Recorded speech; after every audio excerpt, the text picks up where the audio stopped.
Yeah, so um, the title of our book for today, 13 Habits of Mentally Strong People by Amy Morin. It's a very interesting book that speaks to our modern day issues. And I think a lot of, let's say, Gen Zs and millennials are more to, you know, um, get a lot from this book. So basically, I'll be leading a team that will be presenting this today. We have seven of us, myself, Yusuf Olani, Aisha Adebayo, Boni Adebayo, Sefia Obile, Abdulmajid Arugundade, and Abdurrahman Aruno. So this team of beautiful minds are going to present each different chapters to us today. But before they come in to, give us the gist about the book, I would like to give us a brief introduction. Sorry. Oh yeah. I'd like to give us a brief introduction about the book and what led to the writing of this book and what's the book all about. Yeah. So the author of the book, Amy Morin, at 25 years old, her mother died during a basketball game. Sorry, so she went for a basketball game with her mother, and her mother collapsed during the game, and within 24 hours, her mother passed away. It was one of the major life events in her life, and it affected her deeply.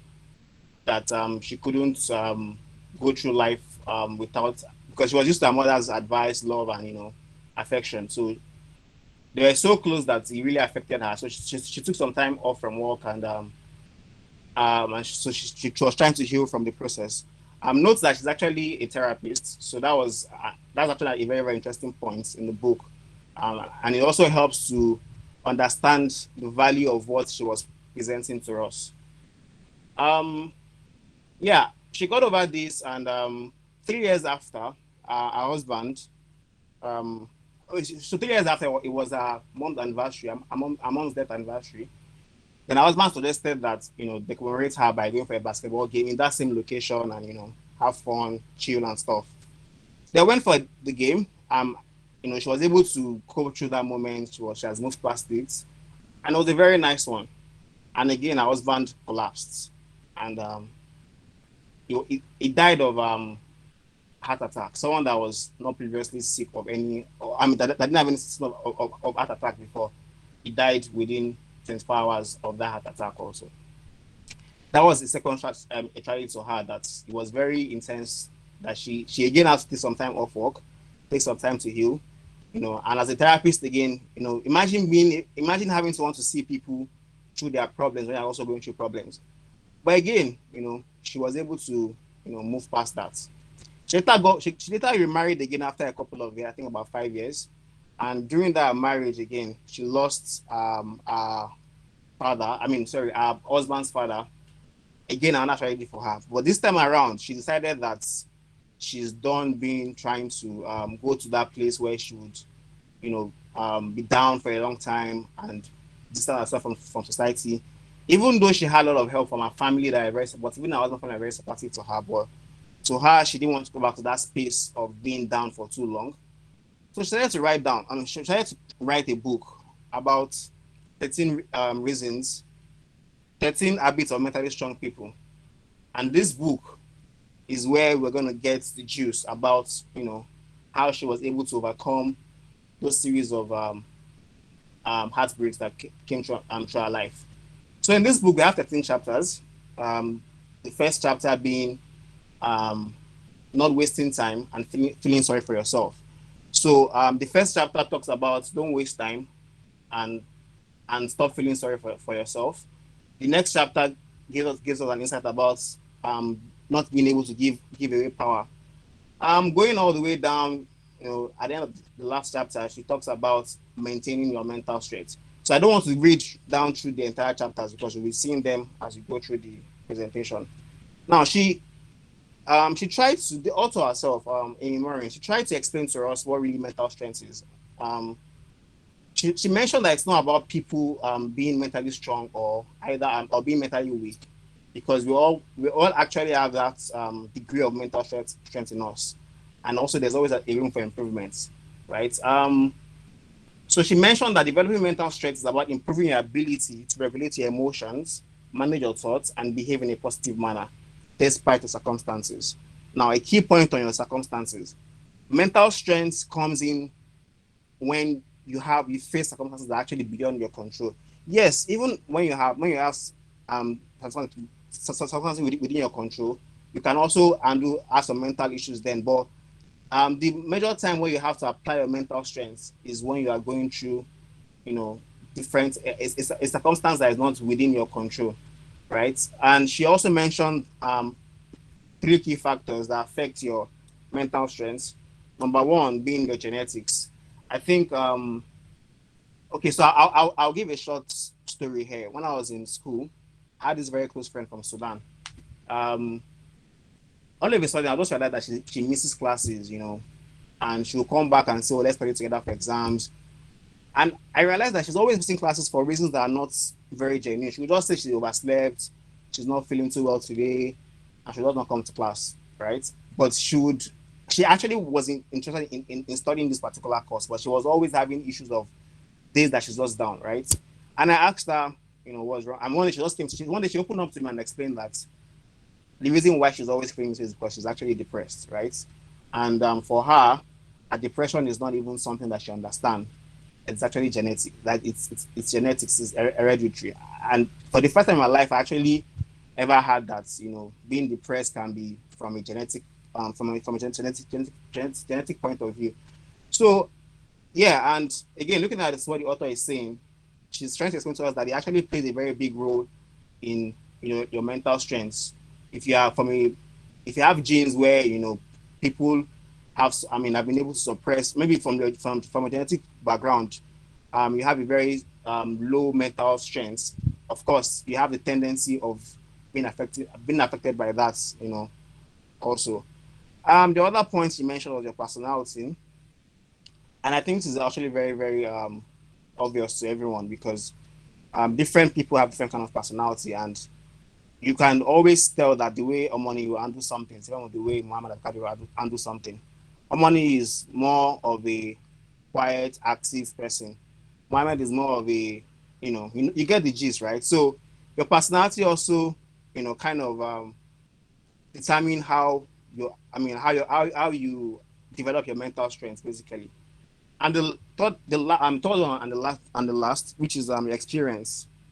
I think for this one, it goes without saying that they always say that you can't understand someone's point of view unless you are in their shoes or you have experienced the same thing, right? And the only close way you can get to experience someone's point of view or someone's struggles is through probably empathy, but it's not the same thing as being in that particular shoe. So it's important to say that experiences in life, what you've been through, probably your childhood struggles or your midlife crisis, your adult life crisis, play a very key part in how you develop your mental strength. So yeah, these very three key points are things that she has mentioned on how you develop your mental strength. Um, she also mentioned some key points about the truth about mental strength, which I think a lot of us are now familiar with the active days of social media where people talk about mental awareness. Number one is she mentioned that being mentally strong isn't about acting tough, right? You know how they say you're a man, don't cry, you're a man, you know, be a man, this kind of words, right? A man has to be tough, right? But she's trying to explain to us that being mentally strong is not about being tough. So you can actually be a lady and be mentally stronger than a man who we assume that should be a man, as we say out there.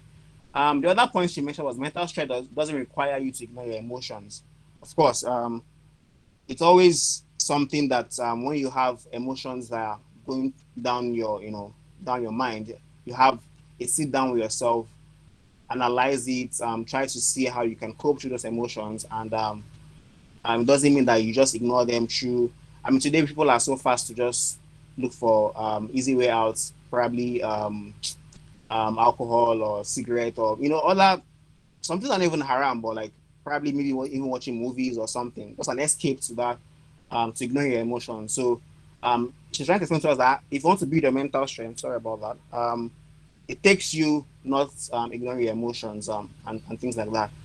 Um, Now, she also mentioned that being mentally strong doesn't mean you have to be completely self-reliant. Um, this is something that I think being in a community like NGM, you can be able to pick something from that. When you're doing when you need to get things done or you need to achieve some goals in life, yes, you can rely on yourself and your hard work, right?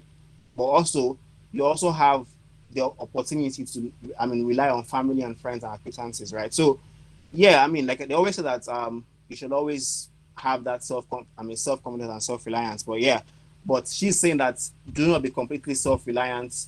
Being mentally strong does not mean that you are self reliant. So people assume that, oh, because I can I can rely on myself and achieve things or get through particular moments myself, it means I'm mentally strong. That's not really the point, according to the author. So I think without wasting much of our time, because we have a lot of interesting speakers that are going to speak, I would stop talking right now and call on Yusuf Olani to go through chapter 1 and 2 for with us. Thank you very much. Exactly. All right. So, in addition to like what Brani said about the book, so personally for me, Sorry to butt in, Salaam alaikum. It would be good if you see the face of the speaker. After speaking, you can go back to, you can remove your picture, but it's good to just see your picture or your okay. face.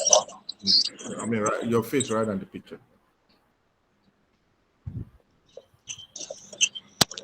Sound like Wa alaikum salam to better. Thank you. If you don't mind. so yeah. Personally for me, I enjoyed reading this book because I feel like we are in a world where things evolve and a lot of things happen. So generally, I used to tell people that life happens, right? And when life happens, like it does, like life will always happen. And as believers, Allah told us in the Quran that He has not created us to just come and enjoy. And some of the hadith of the Prophet Sallallahu Alaihi Wasallam used to like confirm this fact that the world is not a place for us to like come and enjoy. Like the hadith where the Prophet said, this world is more like a prison for believers and heaven for like the non-believers. So the idea here is when they say the word um is like a prison for us, like it's things that we did not want or things that are not pleasant or unpleasant things that are going to happen to us right here on earth, right? So the question now comes to like people that are mentally strong, how do they usually like respond to like sad occurrences? Most of us have had experiences that we are aiming for something or we are looking at, okay, I want to get this thing, then as Allah we have it, we probably did not now get it. So most times it is about how we respond to the situation, which is going to take me to like the first attribute of or first habit of those that are mentally strong, which is they don't feel sorry for themselves. Like they don't always sit down and start thinking about, oh, this is that, I'm sad and this and that. So they just always like don't feel sorry for themselves. They have emotions, but they are not feeling for themselves. So according to John Gardner, he said self-pity is easily the most destructive of the non-pharmaceutical narcotics. It is addictive, give momentary pleasure, and separate the victim from reality. So looking at what John said here, it's kind of like very clear that most times we can fall into this loop and we are not going to be aware that we are actually exhibiting this attitude. And failure to like observe all these things or take note of all these things consciously will probably lead to other things that okay we are not going to like achieve more of the things that we are supposed to achieve in life. So because of the fact that it's going to giving us momentary pleasure, like you'll be feeling okay with yourself, like at least that's the worst I can imagine. Someone that probably looking for a job and the person went for an interview and probably unfortunately the person did not now make it. So instead of you going out to look for another job or trying to get some other things, it's just like, well, I've applied to 10 jobs, I did not get it, let me just sit down and not just apply to another job again. So that is like an habit of those that are mentally strong. And looking at it, like why do people actually used to always feel sorry for themselves is like going to be like the next question. First thing first, according to the author, is that we always feel sorry for ourselves because we are trying to like gain people's attention. And sorry, previous slide. And no, previous slide. I'm still on that first slide. okay, and we are trying to play like the poor me card. For those that have played words or all this card game before, you know that moment where you have like that last card that as long like the only thing you just need to do is play this card and you are going to win the game. So most times some of us try to like, because we want people to show concern, because we want people to like care for us and tell us, hey, you so sorry, hey, this person sorry. We always try to portray that part of, hey, I'm this, I'm that, I'm down. For example, you are supposed to work and you are telling people that, hey, I'm the my mom is dead or my dad is dead. These are sad things, but like it is not enough excuse for you to now sit down and not do anything.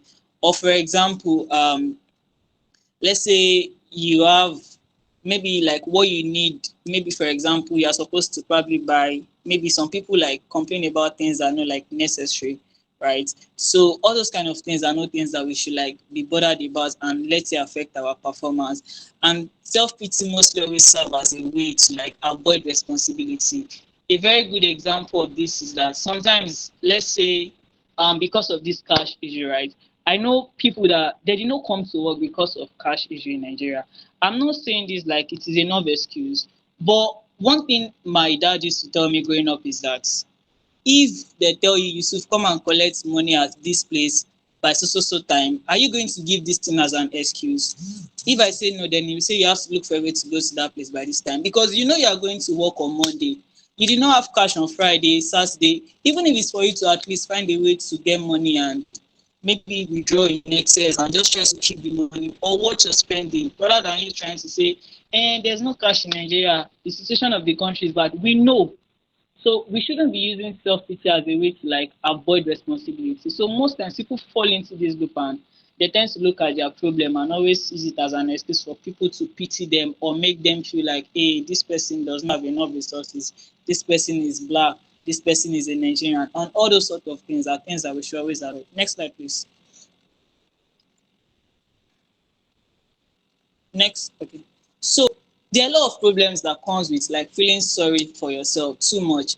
First thing is it's going to be like a waste of time. For example, like um if you are feeling sorry about there's no cash or you are facing this particular problem, the question that I want you to ask yourself is that feeling like sorry for yourself, is it going to change this thing? Is it going to change the situation? Let's say, for example, you tried an exam and you probably did not get up to the mark you expect, or you now failed the exam. If you now sit and start saying, hey, this and that, this happened to me, like there's nothing new on earth. You are probably not the first person such a thing will happen to. And what you are doing is not going to solve the problem. So it's about how do you respond to the situation? Are you like picking yourself up and doing things rather than just sitting down and just thinking about this is my problem, this is my problem, this is my problem, right? So we should stop like thinking more of our problem and start thinking about the solution. Another disadvantage is negative emotions. Like the example that Branif gave the other time of his friend from school that maybe when she's depressed, she will not come to class. Like there are people like that. So mostly when people think more about the sad things or the bad things that happen to them, they tend to have these negative emotions. Like an example the author gave in a book of a small boy that had an accident. So apparently, like a school bus, it was more like an accident with like a school bus and stuff. So instead of the parents allowing this boy to like go back to school because he's crippled already, they decided to say, okay, sit down inside. I'll be teaching you at home. You'll be doing everything at home. And the boy started feeling depressed. So on meeting a therapist, the therapist then tried to like cheer the guy up, and the boy went back to school. So to like summarize what happened there is that because the parents were feeling sorry out of concern that okay, we did not want this boy to start having trauma or anything, they decided to calm the boy at home, which led to like depression that the boy was no longer active in anything that he's doing. And another important thing is it interferes with our relationship with people.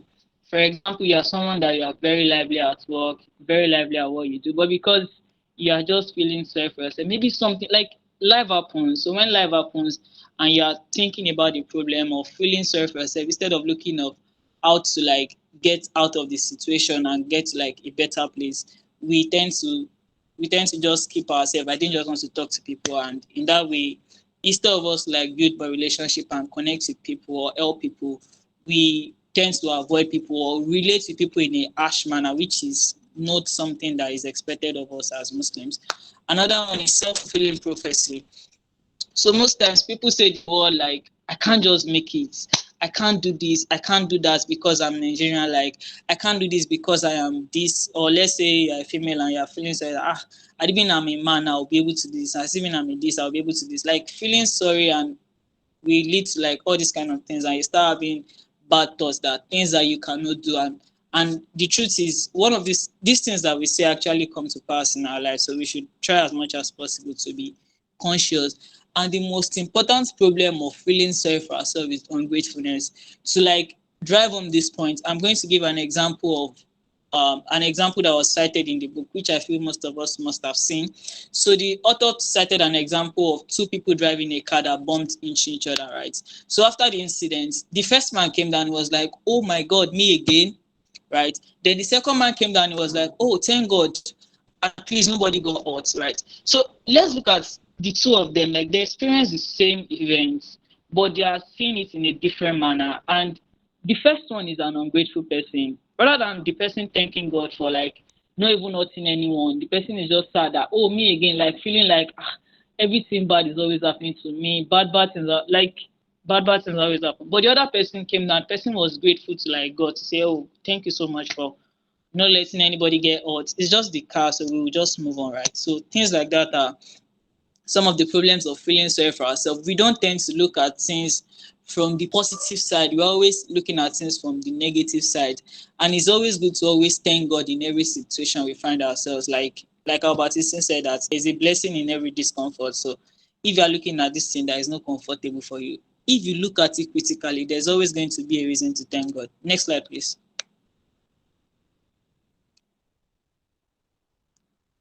Next slide, please. Okay. So thank you. So like feeling sorry for ourselves is something that we probably cannot say that we are totally free from. Even myself, sometimes unconsciously or consciously, I fall into the loop, right? So here are some of the do's and don'ts for you to like troubleshoot and the common traps, just like a way to avoid them, right? The first one is avoid reflect and avoid exaggeration. So a personal experience of myself was something happened to me recently with a friend of mine. So instead of me calming down to think about reflecting about the situation and this thing, I felt super bad about myself and I wasn't really happy.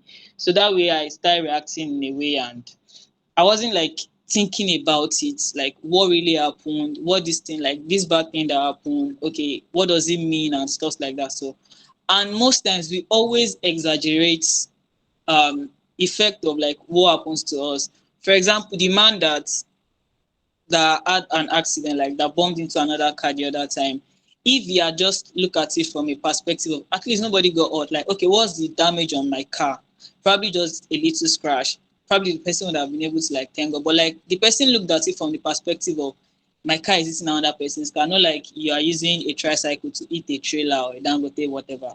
So that way, like the person exaggerated the effect of what happened rather than looking at it and reflecting about what really happened, right? So another thing that we should always try to do is we should replace our negative thoughts with realistic ones. The reason why I like the word realistic ones here is that sometimes some people are just, how will I put it? They are just always over realistic. I don't know if that word exists, but like that's just like the best word I can use to qualify what I'm trying to say. So not because they say yes, replace your negative thoughts with a realistic one and now start deceiving yourself. Be realistic with yourself, but at least instead of you looking at things from the perspective of this bad thing happened to me, you can look at it that three other good things happened to me. So most times people tend to like look at things from the bad side. For example, let's say you went to an eatery and you could not buy like chicken, maybe probably you bought an egg. So instead of you looking at it from the perspective of, oh, I cannot buy a chicken now, you can look at it from the perspective of, if I had been patient enough, this egg is still going to go to be a chicken. That was a joke though. What? It's still something like look at it from the perspective of there are people that could not even afford to get this egg. So instead of you feeling sorry that okay, my friends are buying chicken, my friends are doing this, just look at it from the side of yeah, at least I can afford a chicken. There are people that cannot afford it. So that way you replace your negative thoughts with like the realistic one. Another thing is actively solve problem. One of the things that okay, Jazakumullah khairan. So one of the things that um, people that used to feel sorry need to start doing is they should actively solve their problem rather than staying there. And it's good that we practice gratitude. The don'ts are more like an opposite of the do's, right? So let me just move on because of time. Next slide, please. Next slide. So the other point is going to be that they don't give away their power. So to explain this part properly is that mostly like giving away your power is like you're allowing other people regulate how you respond to incident. Like they'll say like when we hate our enemies, we are giving them power over us, power over our sleep, power over our appetite, our blood health, and our happiness. There are a lot of people that maybe because once somebody did to them or something, they start like feeling bad. Maybe somebody just talked to them anyhow. Then instead of them like containing that thing or trying to tell the person what you did, I don't really like what you did. They start reacting somehow. They start feeling down. Like they allow people to define who they are. They allow people to define their moments. Probably they even have sleepless night because of what somebody somewhere that doesn't even care about them just say. Right. So this is one thing that mentally strong people don't do. Right. And another reason why I think people fall into this loop, according to the author and my thoughts, is that people don't always say no when necessary. Like they're trying to say I'm the best in caring for people. Yes, it is good to care for your friends, it's good to care for people. Like it's a way of building your relationship, but you can't always satisfy everybody. So it is important that you know when to set healthy boundaries rather than you just saying every time somebody say Yusuf, come and do this thing. Yes, yes, even when it is not convenient for you or when it doesn't align with your own value, you still keep on saying yes because this person is my friend. And I think most people always have that friend that they cannot always or they don't always want to say no to. So this might be difficult, but it is going to be good if we all learn how to say no in a way that will be healthy for the relationship. Next slide, please. Now, the problem with losing your power, we become emotionally cold-blooded. You know, cold-blooded animals are animals that they respond based on their environment, right? So now, like you will not be someone that you will not even have a fixed mood. You are not even going to be yourself. You'll be that person that when they just want to affect your performance, they should just tell you something irritating or whatever, then you will now be down, and which is not going to help increase our productivity at work and at every other thing that we do. And it will interfere with our daily activities. Another problem is you avoid solving the real problem. Like you will not want to face your reality. Let's say, for example, a boss gave you a feedback that is genuinely true, right? Instead of you looking at the feedback in a way that, okay, this person said this to me, but because you how will I put it? You have probably dependent on you've like based everything that you do on what your friends say or what this person said to you and or whether it is genuine or not. Instead of you to look at it critically, just look at it from the side of this person said this thing to me, this is what it means, this is what it means. And that might not be the real problem that you need to solve, right? So that's another challenge that has to come in, like losing your power to people, letting people define who you are. Another thing is you become highly sensitive to criticism. Like I said, so when people give you constructive feedback, instead of you looking at it and trying to focus on that, you tend to forget that part, which is not so good for us. And you lose sight of your goals in the sense that your goal for the month might be to probably, let's say, create a dashboard or do something, right? But because somebody told you that, Yusufu, you did not know how to, let's say, I don't know, let's say you didn't even know, you've not read this book before, and you're a student, why haven't you read this book before? So it like because you have based who you are or what you do on what people say to you, you lose you like you not focus on your goal. You go back to say, okay, let me go and do what this person said I need to do. Like you are the one that know where you are going to, not the other person. So rather than you just trying to um satisfy people or do what they want, you should just focus on your goal. You can always write it down that if this thing is what it is, I'll come back to learn it. And in true relationship, these points cannot be overemphasized, and I believe we all should like be able to like relate with losing our power can ruin our relationships with people. Next slide, please. Now, how do we reclaim our power? How do you like reclaim your power such that what people say to you are not going to have so much effect on you? First thing first is reframing your language. So, for example, let's say somebody says something to you like a feedback that is not constructive, probably obviously destructive. So, I'll still go back to that point of there's always a blessing in every discomfort. So, for example, maybe somebody give you a feedback that is not constructive, that the presentation you did is nonsense, is this, is that. Yes, the way the person gave the feedback is not friendly, is not emotionally friendly. It is left to you to now sit down and analyze it, that okay, how was my performance in this trying to pick 2 points together, the think before you react and reframe your language. How was my performance in this presentation, right? So instead of you saying, I am not good enough or I am not good at doing presentation, you can say that, okay, I need to learn how to do presentation. So that way you know that, yes, you have the ability, but you probably just need to do something or improve on the way you like give your feedbacks or your presentations, right? So one thing that will help you in doing that is first you think before you react. So when people say things to you or when people do things to you, they might not mean something bad, but because you have looked at it from a part that this person is saying this thing that is bad to me, then I have to do so. It is now left to you to now look at it critically, think about it before you react, right? So like this brings me to like one of the points things that one of my teachers will tell me, that you should let your brain always come before your mouth. Like before you say anything, think about it. Before you tell people something, just think about it and evaluate feedback critically. I think I've explained that point. Then recognize your choices. So if, for example, I choose to say yes, this is what I want to do with my life. It is my life. It is not. It's not another person's life. So when people always come to give you suggestions, I'm not saying don't take suggestions from people, don't take advices from people. You take advices from people, but if you realize that sometimes people just come and give you feedback or they come and give you advice because they feel inferior and they are looking for someone else to also feel inferior like they do. So it is left to you to recognize that this is what I really want to do, rather than you just always trying to follow everybody that what this person do or what this person say, I have to do it. As much as you are willing to take advices from people, be able to identify that okay, these people have their own biases. Like this person advice is not looking at things from like what I really want. Did I really want what this person is saying? So you won't fall into that loop of trying to pick other people's choices or let other people define like who you are and what you do. The last point, which is the most important one for me, is forgive and forget.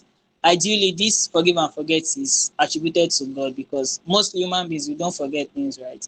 But exhibiting or trying to forgive people and move on or forget what the person is going to go a long way in helping us. Because, for example, if somebody did something to you that hurt you today, like this election, now some people are enemies already because of Peter Obi, Tinubu, and Atiku. And the funny thing, don't be surprised if Tinubu wins or anybody wins. Peter Obi can be the minister for work. It can be anything.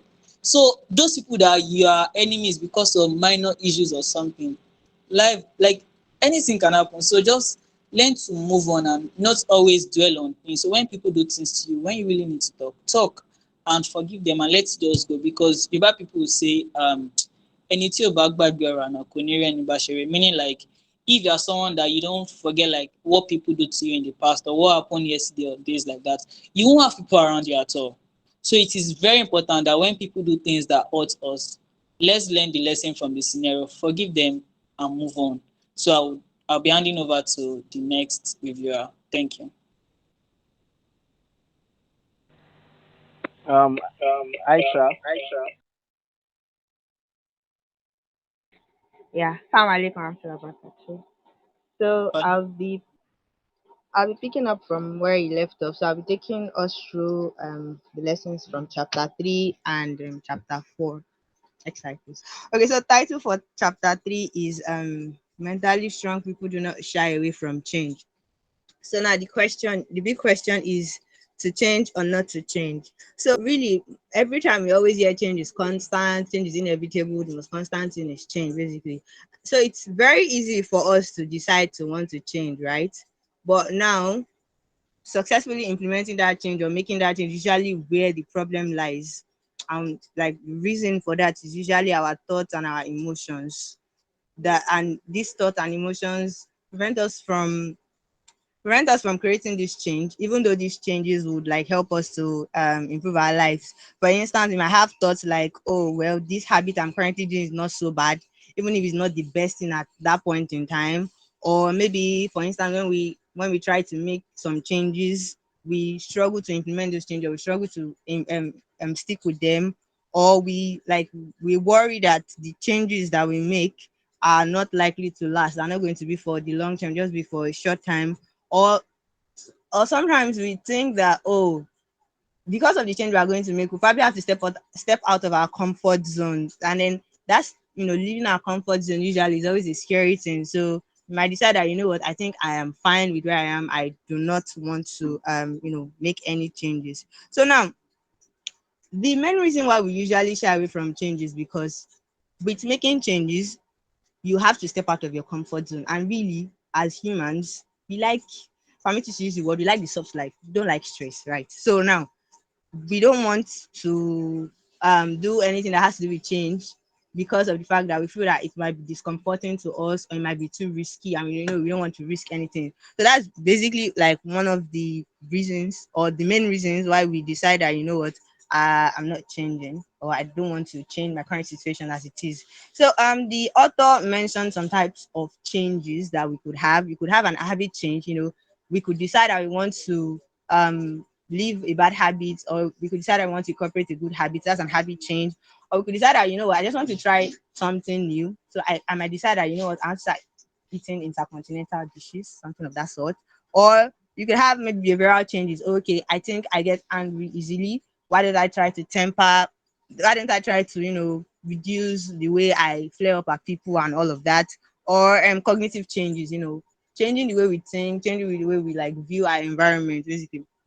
um and change is one constant in our lives that we should always, like, we should try to incorporate into our lives in order for us to be able to improve our lives, basically. Because with changes, with this change, or with change rather, we see improvement in different aspects of our lives. And some of the reasons why we another of the reason rather why we try to avoid change is the fear. We worry that, oh, this change might actually be, how would I put this now, we worry that, like, doing things differently, or implementing this change would make things worse for us.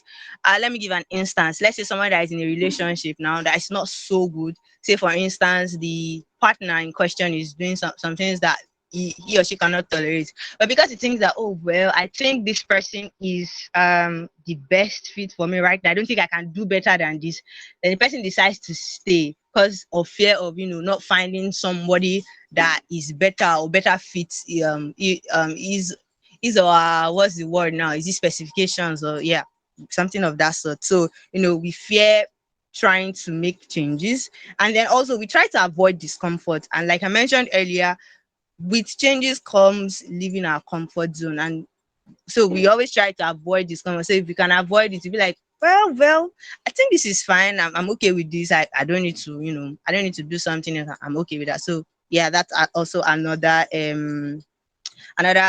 what's the word, another reason for trying to, stay away from change. Then also sometimes we might mourn the loss of that is either action now that we're trying to change. Let's say for instance, I want to start, what's the word, I want to cut down on my screen time, or my on the time I spend on social media. So I might, so what might prevent me from, trying to cut the screen time down might be because of the fact that, I enjoy being on social media, I enjoy the laughs and all of that, or I enjoy connecting with people and all of that. So I might mourn the loss of that, and that might make it hard for me to decide to implement the change of, cutting down on my screen time. Yeah, basically. And then now, what would now be the problem, or the what's the word, the problem with shying away from change, like, deciding that, what, I think I just want to remain the way I am, I don't want to I just want to just remain the way I am, I don't want to change. So I'll just give an example. So let's say, I don't know how many years ago, because I'm not a designer, but I know that some years back, CorelDRAW was like the, what's the word, CorelDRAW was like the mainstay for, designing, like you were like the boss, if you knew how to use CorelDRAW. But fast track to now, we have different apps that actually make like better designs and all of that. Let's say Figma and the Adobe. So if as a designer I decide that, what, I'm going to still be CorelDRAW because that's what my tutor, the person that taught me, and he's the best graphic designer of his time. That's what he taught me, and I'm just going to stick with courage. I'm not going to, move with the flow of, new innovations and new inventions. So what effect would that have on me? So it means that I would be stuck in that same what's the word now, monotonous action of using the same thing every time, stuck in a rut. I'll not learn new things really, because I'm always using just that one. I'm just on that same thing. I'm not trying to expand my knowledge, to learn new things, to improve myself. And other people would actually outgrow me. So if I go for a conference now of graphic designers all over the world and all of that, I would not have anything to contribute because what I'm using is probably even outdated now. So I will not have anything to contribute. So other people would like actually like outgrow me in that field or in that area, and then I will not challenge myself to be able to develop healthier habits, like because of the fact that you know one decides to stay in that same position and not decide to change. Then if what the person even have is a bad habit, then the person will not even be able to change at all, really, because what's the word now? Person not able to change that bad habit because person is just like, what, I think I'm just going to, stay in that like same position basically. And then yeah, so one thing we need to accept right now, like I mentioned earlier, first statement, change is inevitable, change is constant. We always have to change to be able to improve ourselves, to better ourselves, to be useful to ourselves, to be useful to the society at large, basically. And then another okay, so another point here is that we need to create a successful plan for our change and behave like the person we want to become. So now we have identified the need for change, and then how do we now go about implementing this change so that we can stick to it, because we know, okay, we want to make ourselves better. Okay, so we identify the advantages and disadvantages of that change, and then the advantages and disadvantages of staying the same, and we weigh them, put them on a scale. Okay, which one is going to be better for me? I stay the same or I make that change. So by the time we put that on a scale and we see all of the reasons that we have put down, then it will be very easy for us to be able to make that decision. And then also another factor that would influence us changing is our emotions and maybe negative thoughts. How do you feel? How do we feel about that change? Are we sad that we have to, give up that bad habit? For instance, are we sad that we want to give up that habit? Are we scared that, oh, this change will actually not even make things better, it will make things worse? Or are we nervous that, oh, this change, I don't think I'm going to be able to see it through. It's just probably be for the short time. So like we need to be aware of our emotions with regards to the different changes that we make in our lives. And then once we are able to identify these emotions, so we cannot make our decisions based on that okay, I'm nervous that me cutting on my screen time will not last because of the fact that I'm always let's say my phone is where I do everything, and it's so easy for me to, what's the word now, it's so easy for me to just get into my Instagram or my TikTok or whatnot. So when I have all of these emotions in check, I can now be able to decide whether it is contrary to act against those emotions, that okay, really nothing will happen to you if you're never, like, nothing will happen to you if you like do those things. So it's just what's the word, it's just trying to like check our emotions with those changes that we want to make. And then we should also try to, what's the word, we should also try to manage our negative thoughts in relation to the changes that we want to make. For instance, if let's say I want to get fit now, to go to the gym and all of that, my brain might cannot start giving me ideas like, well, cannot walk, you're always busy, or well, it'll be too hard, you can't be doing push-ups, you can't be carrying weight, that all of those things. So all of those thoughts will come out. So it's not left us to be able to dispel those thoughts from our head, that okay, you know what, I can do it. Just because this change I want to make will be difficult doesn't mean that I shouldn't do it. Because really, most of the things that we like accomplish in life, most of the things that we do in life are usually as a result of the fact that we do difficult things, we overcome challenges that we think that we'll not be able to do. So really, it's now, what's the word now, it's now left to us to try to manage our negative thoughts in relation to all of like the changes that we want to make. Then okay, so I said that we need to create a successful plan, like I mentioned earlier. So now making a plan for the change, that okay, at this specific time this is what I want to have achieved, at this specific time this is what I want to have done, and like making those plans, have a plan down that okay, you know what, this is my plan for what I want to do and all of the changes I want to make. I remember I think one of the things that we had to do to to get into NGM was to create a vision board of what would what's the word of a vision board of our goals basically for I think 3 months, a year, I think 3 years. So it's just the changes that at the end of those what's the word at the end of those timelines that you think you want to like make so realistic ones. I think okay at the end of this what's the word at the end of this time I'm supposed to do it. So it's now like imperative on us to create also realistic time goals that okay, you know what, this is what I want to these are the changes I want to achieve at this particular time, these are the changes I want to achieve at this particular time, and then work towards becoming that person, identifying the kind of person that you want to be, and then be proactive about it. That okay, I want to be physically fit. That means that I have to start eating healthy. I probably have to go to the gym or something for that. So trying to work to, or saying that oh, I don't have friends, but really I work from home. I do not communicate with all of my friends at work. How is it possible that I'm going to make friends? So I have to take that first step into being friendly with other people, and then subsequently with that change would come, and then one you'd make more friends, or you become more friendly, and then with changes we need to start small and then go big. We cannot say oh yes we want to exercise like always saying, so I want to be healthy, I want to be fit, I want to have whatever. So just like you we start small. So you cannot just say okay well I'll just go okay, I'm starting this week, or okay, tomorrow is Monday. I'm starting Monday and I'm going to go 5 days week, spend 2 hours in the gym. I'll get burnt out and I'll probably stop and I'll not be able to do anything again. So I've not been able to effect that change.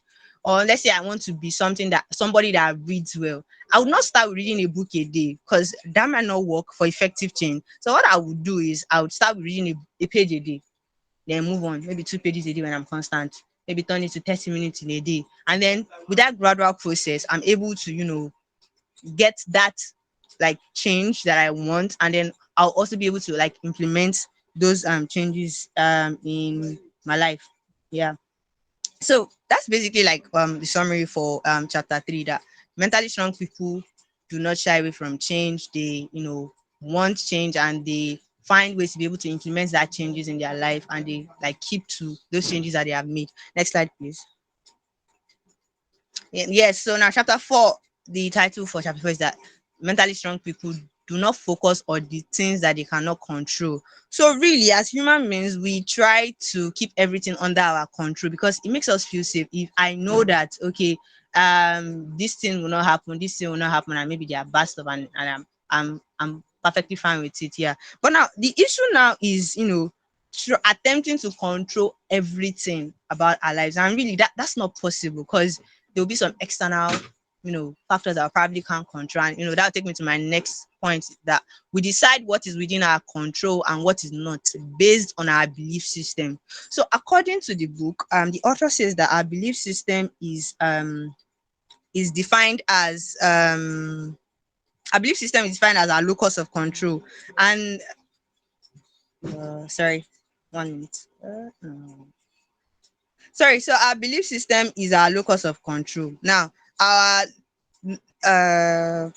so we have an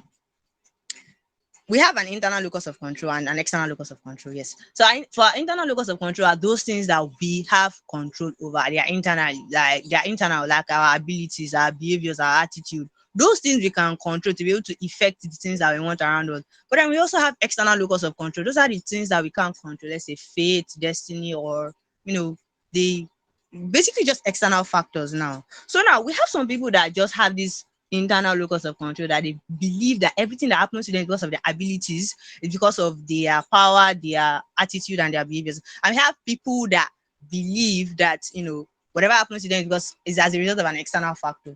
So I'll just give an example. Say I want to go for a job interview, right? I go for the interview, I was interviewed, and then I was told that I was going to be given a call maybe 2 weeks later. I got the call, I didn't get the job. Now, if I have internal locus of control, what will happen is that I'll be like, oh well, maybe I didn't get the job because I didn't have the requirements. Maybe I didn't update my CV well. Maybe I wasn't what they were looking for, or something of that sort. But if I had an external locus of control, I'd be like, oh, maybe they actually got people that are more overqualified for me. Maybe I'm not what they were looking for the job. So it's like internal locus of control, basically, as the name states, is internally, and external locus of control is like, the external factors that um affect us, basically. So now, the problem with trying to waste the problem with wasting our energy on things that we can't control is that it leads to feeling of inadequacy if you're not able to complete that task, and that makes us more anxious. If I want to do something now, and then because of factors that are out of my control, I'm not able to do it, then it makes me feel like I'm inadequate, and then subsequently makes me feel anxious that, okay, I don't think I am up to this task, and whatnot.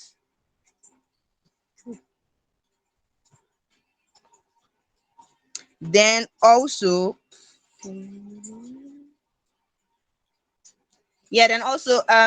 trying to control everything wastes our mental energy and it wastes our time, basically, when we can actually divert that time and energy into doing things that we can actually control. And for instance, now I've been working throughout the week, right? And I decided, okay, Saturday is going to be my off day. I'm going to the beach, sunny beach, and it has been sunny throughout the week. Then Saturday comes, then rain starts falling, heavy rain. It's not under my control, really. So there's really nothing I could do about it. So that's like one, just an example of like an external factor that would affect some of the things that we maybe plan to do or something of that sort. Then being a control freak will damage the relationship that you have, because with always having to control everything that happens to you, you want to always tell people that, okay, my way or no way. So when you're in maybe a team and then you're always trying to tell people, oh, do this, do that, people would just decide that, what, let's give this guy a space, let's give this lady a space, because she's always wanting to, impose her own opinions on, me. So this being trying to control everything also damage relationship, and then would also judge others harshly. For instance, now, if for people with internal locus of control, if they base all of their successes on their abilities, then they tend to criticize other people that are not up to their standards, as like, oh, well, you guys are not up to my standard, you guys are standard. They tend to judge people harshly. And then for people that always try to control everything, then they unnecessarily blame themselves for everything, even the things that are not under their control, because they feel like, oh, I should have been able to do this, I should have been able to do better, and that. So now we need to have a balanced sense of control. So we need to we need to know that for things to occur, there's a need to be a balance between the internal locus of control and external one. So that means that my abilities and my behavior plays a role, but there might be other external factors that I will not be able to control that also come in place. And so when these things come in, we need to have that at the back of my mind. Oh, I can't control this, so I need to just take a pause or take a break from there. For instance, I can host a good party and then people decide that, okay, that party was not nice, or I can, what's the word? I can be the most, what's the word now? I can be the most friendly person in the world, and some people will still not like me. So I can't control that. So really, so always trying to put that in my head would be a bit of a problem for me, yes. And then now, to how to so with trying to have a balanced sense of control, we need to be able to identify our fears, like acknowledge our fears, and we need to be able to acknowledge our fears and develop an understanding of our fears, and that would help us to be able to know what that would be able to help us to know what is under our control, what is not under our control. And then we need to focus on what we can control, and basically that's our internal locus of control: your abilities, your attitude. That's just what you can control. Anything external, really, it's on God, as they say. And then you can also try to influence people without trying to control them. So there's this proverb that says that you can take the horse to the water, but you can't force it to drink. That's basically it. So don't try to force people your opinions, or don't try to control everything around people. Just, oh, maybe give them the advice, tell them about it, but don't always repeat it, that, oh no this, oh no this, because make people around us wary of us, because we're always trying to control things. And then also we should practice acceptance of things that we can't control. The example I'm just going to give basically is being stuck in traffic jam. Most of us stay in Lagos. We know how bad traffic can get in Lagos. I might have a meeting at 10 a.m. on the island. I stay on the mainland, Abby. So I can have a meeting 10 a.m. on the island and then leave my house by 5 because obviously I want to get to work early. Impress the people that I have meeting with because then traffic decides to hold me and I'm still at I've not even got to the island by 9:30 a.m. So now I can do many things. I can start ranting, fighting, insulting all the drivers I meet on the road because I'm already irritable. Like anybody that mistakenly touches me is in trouble. That's one way to go. But really, that's not going to have an effect. I can find better ways to like solve that solution. I can reschedule the meeting or I can do a virtual meeting, but you can't do that if you're in Danfusha. But we get the gist that you can do a virtual meeting or you're just trying to find ways to be able to control what you can. And then if you can't, then you know that okay, this is not my fault. I've tried my best and yeah, and this is where this is where my power lies. This is the extent to which my power lies, basically. And so now just to tie the two chapters together about change and control. So when we have a strong need to always control things, we'll be less likely to like invite change into our life. So if we think that okay, if I control all of these things, this is the change I'm going to get, even if it's a mediocre change, and I always want to, and I always have to like what's the word, control things, even if that change is mediocre, I may not want to go for another change that I'll probably not be able to control everything. So like um basically that's just like the summary of the two chapters. Thank you.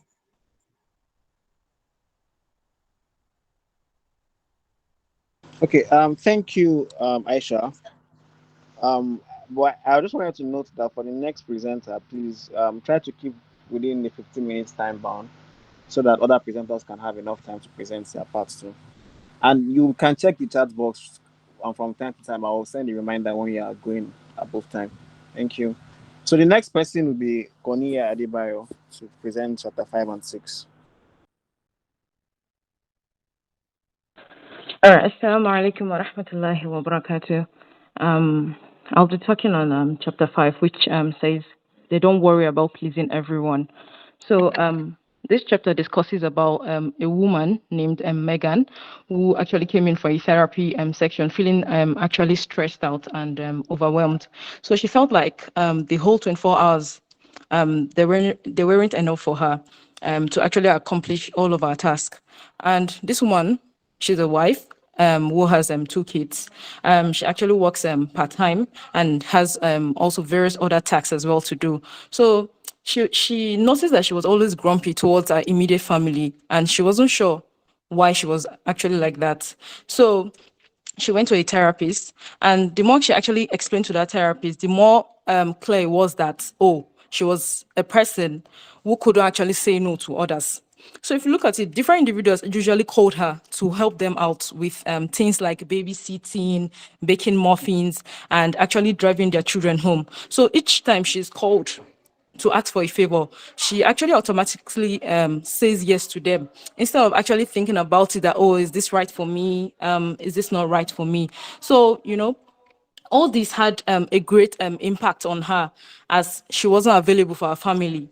Saying yes, if you look at it, saying yes to her extended family, to other people outside, it actually meant that she was actually saying no to her immediate family.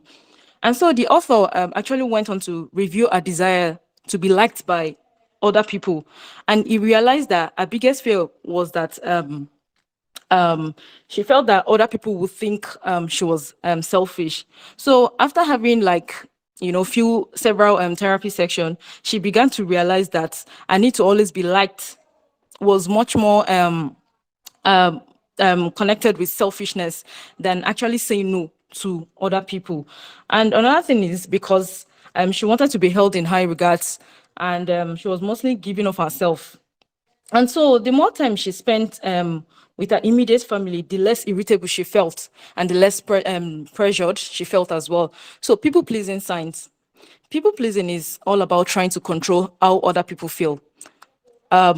the thought of anyone being mad at you or the thought of anyone being mad at us, it actually causes us to feel uncomfortable. Another thing is that we tend to actually say yes to people when they ask us for favors, even if we really don't want to do those things.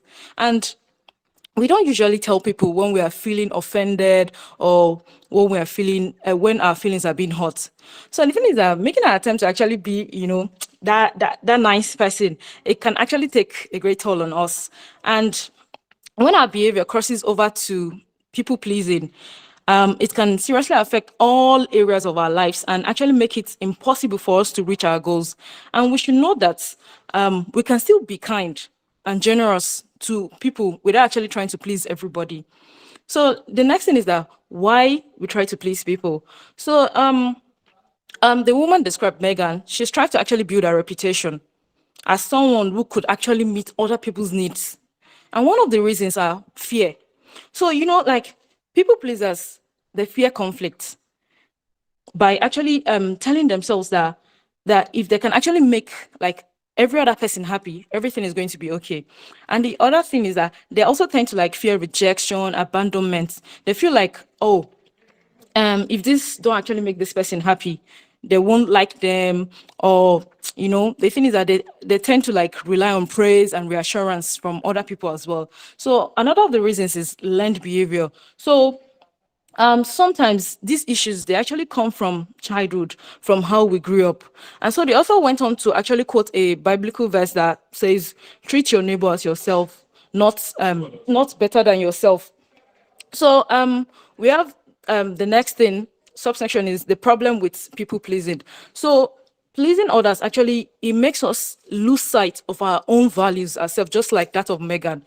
And one of the points is that your assumptions, they aren't always true. An example here is that of the example that was given to us, Sally. So Sally invites our friend Jane to go shopping with her, and that's because Jane had already invited her last week for a coffee date. And so, but the thing is that Sally is actually hoping that Jane declines that invitation. So the thing is that she just wants to go out and just pick few shoes rather than staying the whole year with Jane outside and shopping. But on the other hand as well, Jane actually doesn't want to go for the shopping as well because she's busy with errands and she has a lot of house chores as well. But, because she doesn't want to hurt Sally's feelings, she agrees to go. So both of these women, they don't know that their attempts to actually be nice is actually causing more of a nuisance to both of them. But none of them actually has the courage to actually speak up and say what they really want. So okay, maybe one of your friend has a wedding, the person that speaks like 100K Ashoebi, and there's only 10K you can afford for the month, but just because you don't want to like hurt the person's feelings, you want to attend the wedding and everything. So let me be among, and you shall buy 100K Ashoebi, or you're lower, you're on your own. So the thing is that the majority of us, we mistakenly believe that being kind demonstrates our generosity. But if you stop and think about it, always trying to actually please other people is not an act of kindness. Actually, it's very self-centered. And the assumption is that everyone is interested in every move that you make, everything. Also, it is believed that you can influence other people's feelings, and also you'll feel resentment if you constantly do all these things to make other people happy, but you don't think that they appreciate your effort of that thing that you're actually doing for them. That relationship between both of you is going to suffer, and as a result of that, thoughts like, oh, I do so much for you, but you don't actually do anything for me. Those thoughts will actually start creeping in, and so people pleasing, it actually damages our relationship. We must be willing to tell the person the truth if we truly care. If we truly care about them and believe that they care about us as well. So we know that even if someone doesn't like what we say or do, they can actually enjoy being around us. Another thing is that there aren't any guarantee that people are going to like you just because you try to please them. Instead, they might actually just start taking advantage of you without ever really getting to know you well enough or to trust or respect you. So the problem with people pleasers is that people pleasers, they lose sight of their values. Another point, which is like, so the main thing about that is that if you focus primarily on actually pleasing other people, you'll stop acting in accordance to your own values, to your own beliefs, regardless of what those values or beliefs are. What you try to do is to only make other people happy and quickly lose sight of doing the right thing. And that actually doesn't mean that it's actually the right choice just because what you're doing is actually popular.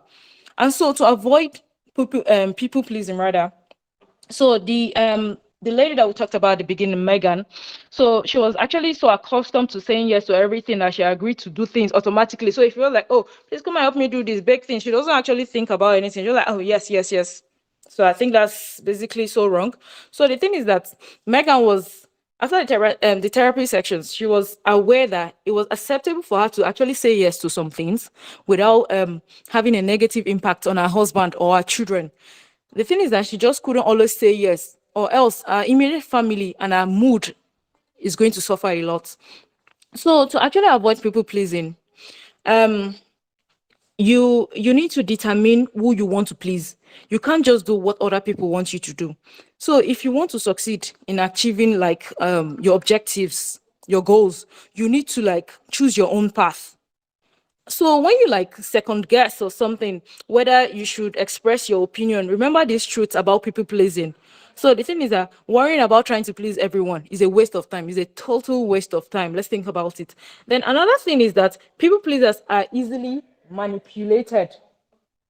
And it's actually it's okay for the people to feel angry. So if someone, oh, so just like a friend now says, oh yes, oh let's go out for an outing somewhere. Oh, the bill is like 20K each for each of us. I can just tell the person, no, sorry, I can't do it by this time, maybe this time, or sorry, I'm not available at the moment, some stuff like that. So the fact is that the other person might be angry about it, but that's the thing, you just have to say the truth about your situation and not try to please the other person. So another thing is that, as I said earlier, you cannot please everybody. You cannot basically please everybody.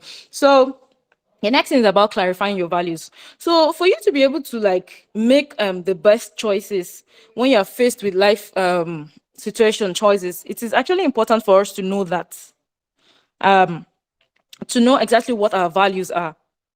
So let's think about it. Could any of us like just quickly like, think about maybe like top 5 values? Could any of us think about it? But the truth is that majority of us cannot. But if we don't really know what our values are, how exactly are we going to know where to focus our energy and actually make the best choices? And the thing is that it can actually be very beneficial for us to actually take our time to clarify our values. And these values could be our children, our parents, our career, money, education, and so on. So the next thing is that we should we also need to like take time to decide whether to say yes or no. So we need to learn how to like evaluate our decisions before actually responding. So if you have made it an habit, or a habit rather, in your life or something, to actually say yes automatically, oh come and do this for me, yes, when all these our aunties or grandma like, come and do this, let me and go to this place, and that is actually not, you're not just okay with it at that moment or something, you have something doing or something, can just politely say no to the person. So before we actually respond to all those requests, we should actually ask ourselves this question: is this actually something I want to do? What do I have to give up by doing this? What will I gain by doing this? How am I going to feel if I do it? The thing is that you don't have to give an excuse for why. You don't have to tell them the reason why you don't want to do it. You can say things like, oh, I wish I could, but I'm not going to be able to do that. Or, sorry, but I won't be able to. So the thing is that if you're not used to saying no to all these things, it's going to actually take some practice for us to actually achieve these things. But as we keep on doing it, it actually gets easier for us. So another thing is us practicing behaving assertively. So confrontation, it doesn't have to be something that is bad, or something that is scary. Something that is bad or something that is scary. The fact is that having assertive discussions can actually be quite healthy, and us sharing our concerns can actually improve our relationships. So the thing is that if if someone is actually taking advantage of you, speak up, demand what you need. The thing is that we're not actually required to be demanding or rude.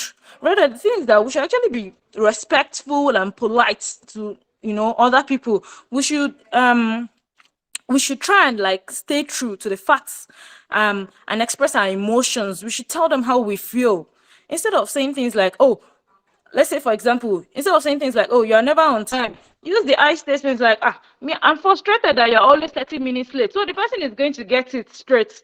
And another thing is that we should also I think is that we also need to know that accepting that you can't please everyone, it actually makes you stronger. Yes, it does. So before you can begin to like live a life that is truly authentic, your words and actions, they need to be consistent with your beliefs. And there are numerous advantages to letting go of the need to please everyone, and instead of choosing to live in accordance with your own values. So as a result, your self-confidence is going to go up, is going to soar. Then you have more time and energy to devote to your goals. You'll feel less stressed as well. Another thing is that you're going to be able to establish healthier relationships, and also you have an increased willpower. And so I'll go to the next chapter, which is chapter 6, which says they don't fear taking calculated risks. So the story that the author gave was that, okay, a man named Dill, so he had been a high school shop teacher for nearly 30 years. And while he actually enjoyed his work, he no longer felt that way about it. He has worked for like 30 years. So in his dreams, like, imagined, him having like a furniture store that would actually give him, that freedom, that flexibility, that money. So, but the thing is that when he mentioned about this idea of being a furniture store owner to his wife, she felt like, this guy is just a dreamer. So the thing is that the guy struggled with his mood because of what the wife has said. He struggled as he continued to work as a shop teacher. So he became depressed rather, and he felt defeated as a result of that. So what he did was that he started like counseling rather. So the therapist and what they discussed about was that the therapist asked Dale about the risks that he has taken in the past, and so Dale actually stated that he had invested in real estate. And so the thing is that he actually lost a significant amount of money, a lot of money. So he was actually afraid to take any kind of financial risks at that moment. So the thing is that after a few therapy sections, he admitted that he still had that desire to actually start a business. But the thing is that he's terrified of actually giving up his stable job, which was the shop teacher job. So the thing is that despite his proficiency in actually being a furniture store owner or a woodworker or something, he lacked that business knowledge. But after a few therapy sections, so he made a decision to actually open his own business on a part-time basis. So the thing that he might be working at night or weekends, and he's going to be doing his other jobs as well. So as a result of that, this actually improved his mood as he began thinking about turning his dream into a reality. So the next thing is, why do we avoid risks? The first point is emotion actually prevails over logic. So the thing is that we as individuals, we sometimes allow our feelings to actually take over, even when they have no rational basis at all. Instead of us actually contemplating about things like what could be, the next thing that we do is that we think about what if this happens? What if I take this risk and I lost all this amount of money? But however, taking these risks, the truth is that we shouldn't just be reckless though. That's just the truth. So the next point is, we don't think about these risks. We don't reason it. We just like, okay, this risk is going to fetch me this. Okay, this one is small risk. Okay, let me just, go for it. We don't reason. We don't think about it so much. So the fact of the matter is that the majority of us, we don't really spend a lot of time deciding what risks exactly for us to take and which of those risks are we to avoid. Instead, we actually make our decisions based on our feelings or habits. And what we do is that we stay clear of risk. So if it's something that is too scary, like I said before, if it's something that is too scary, we are more likely to actually overlook this risk. So if we're more excited about the potential benefit, we're going to go for it. That's the truth. So the problem with fearing risk is that, one, you don't get to be extraordinary without taking calculated risk. Yes. So we might miss out on some very fantastic opportunities. So if we actually only take the risks with which we're actually more comfortable, that we're most comfortable with.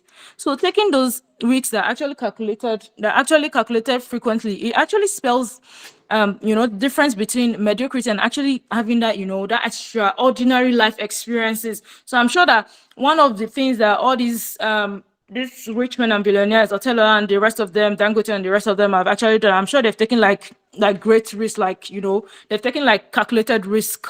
Yes, that's so high. So I think, as we can see, they're living extraordinary, yes, life. So another of the points is that emotion interferes with logical choices. So the thing is that here, it is actually very important for us to be aware of our emotions throughout the decision-making process. So, in a situation whereby we're feeling sad, we're likely to actually anticipate failure and actually avoid that risk. That's who we are. And another thing is that if we're actually happy, we actually tend to forge ahead regardless of what the risk is, if we're actually in a happy mood or something. So the next thing is calculate risks and reduce fear. So we need to balance emotions. So the thing is that we need to balance our emotions with our logic.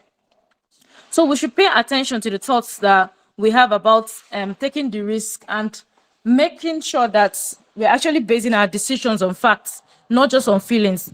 And the majority of the research, according to the author, is that it demonstrates that we are not actually very good at actually taking, estimating risk. So the thing is that the complete irrationality of many of our major life choices is very frightening. So such as things like we incorrectly judge how much control we have over a situation. We don't recognize the differences between skill and chance. We're influenced by our superstitious beliefs. And another thing is that we can be influenced by the media in how we perceive risk as well. So we need to minimize risk, maximize success. The level of risks we'll experience in a given situation is actually unique to us as an individual. So while speaking in front of a group of people, it's actually a risk to actually some people, and it's not a risk to others as well. So the thing is that, and someone like me is actually sometimes a risk to me. So, to actually calculate your risk level, we need to ask ourselves the following questions, which is, what are the potential costs, the potential benefits, how is this going to help us achieve our goals, what other alternatives do we have? And another thing is, how good would it be if the best case scenario actually came out true? So the thing is that we should actually do more research and gain more information to help us calculate a risk properly when the facts aren't actually available. And lastly, we should practice taking risk. We should keep an eye on the outcomes of the risk we take. We should actually keep track of our emotions before, during, and after taking a risk. We should actually ask ourselves what we learned and how we can actually use it to, to make decisions in our future. And also, we should actually know that taking calculated risk, it actually makes us stronger. So the last thing is, success won't find us. We have to pursue it ourselves. And stepping into the unknown to take carefully calculated risk can help us reach our dreams and fulfill our goals. Thank you. Hello, everyone. My name is Sophia Ubileye, and I am taking chapter 7 and 8. My video is on, so you can see my face if you prefer. Please, I happen to like an engaging audience, so if you can unmute your mics or text in the chat box, just say hi to me. That would be really encouraging. Please indulge me. Hi. Hi. Hello. Yes. Okay. Awesome sauce. Yeah. Nice. Can hear you. Go ahead. Can you see me? Oh, Am I looking mashallah. mashallah? Allah. Alhamdulillah, Rabbil Alamin. Okay, thank you, sir. Thank you, everyone. So, chapter 7 and 8, let me tell you the truth. When I saw the title of this book, 13 came up with what mentally strong people don't do. Me, I was just like, I don't know about that. So, me, I don't claim strength. I don't claim to be strongest of all. I'm not really sure this book is for me. If the book was 13 things, mentally not so strong people can do, I think that might have been a more palatable something for me. But anyway, here we are. Alhamdulillah, I'm glad I read, and I was chosen. So one of the things that they said that mentally strong people, they say you people, they said that you should not dwell on the past. So don't dwell on the past. So I just want to ask now that, just for you to reflect, now you don't need to answer, do you sometimes feel like the best of your days or the best days of your life are behind you? Do you replay memories again and again? Have you ever been in like an embarrassing situation where maybe you missed and you just cannot stop thinking about it? They said that self-reflection is healthy, but rumination is destructive. What is rumination? Rumination is like dwelling on it. So you are thinking about what you've done, you're reflecting on yourself, that's good. But ruminating on it, thinking again, just before you sleep, you remember again, God, and I for no mess that mess. So God, I remember when I went to that party, my armpit store, everybody saw it, child. I mean, yeah, you are reflecting, but don't be overthinking it. Sometimes people don't even remember. You're the one that is remembering, you know. And why do we dwell on the past? We dwell on the past because we are afraid of the future. The past is familiar and comfort. So sometimes our fear of the future is making us too focused on the past. Maybe the future is just mysterious. You don't know what's up. You don't know how it's going to be. You are now thinking of the past because at least you know the past. At least that one don't happen. That one is calm, like it's familiar. So that might be comforting. Another reason why we dwell on the past is that we exaggerate and over romanticize the good old days. In the good old days. But low key, the days were not so good. When sometimes we think about in secondary school or more, I was just chopping their life, I was just getting on my score. But you don't remember all those times when you had extra, when your lesson teacher came and you be doing all those times when they'll be asking you to wash plates, all those things before you can watch Super Story. But now you're a big man, you don't need to wash plate again. If you like, don't wash plate. If you like, wash the plate. Nothing happen. So sometimes dwelling on the good old days is an over romanticizing of the situation. Permit me. So yeah, another reason why we dwell on the past is that we believe we don't deserve happiness. So maybe you did something, maybe you were rude to your older sister and you had a big fight, right?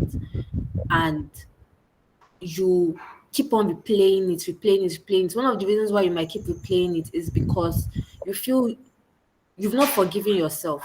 You feel like you don't deserve happiness. So as a punishment for yourself, you keep going back to that thought that why did I do this? Why did I do this? But once you start feeling like you deserve happiness, it's easier to let go of the past. Let me tell you the problem with dwelling on the past. You miss out on the joys of today. You did not notice that today the sun is shining. You are dwelling on yesterday. Too bad. You did not notice that um there's a fine new brother in NGM. You are dwelling on your ex. Well, too bad for you. So that's another problem with dwelling on the past.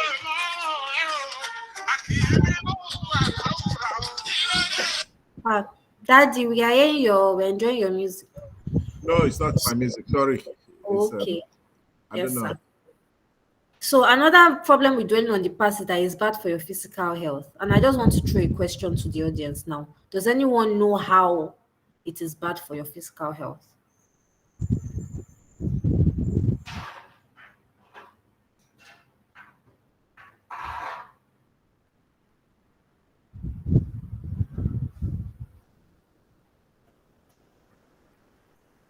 You guys don't know. I thought I'm in NGM, like where people used to know.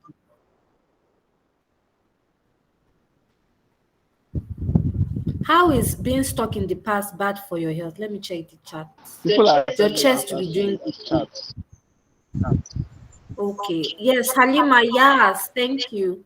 Your chest is part of your body, it's part of your physical health. You won't have a good facial appearance. That's true. Your face will be squeezed. That one too, that one safety. It will make you look unhealthy. Anxiety disorders. Okay, mashallah. My sisters are coming in. Wow, someone is at my door. Sorry, just give me a sec. I'll be right back. I have someone at my door.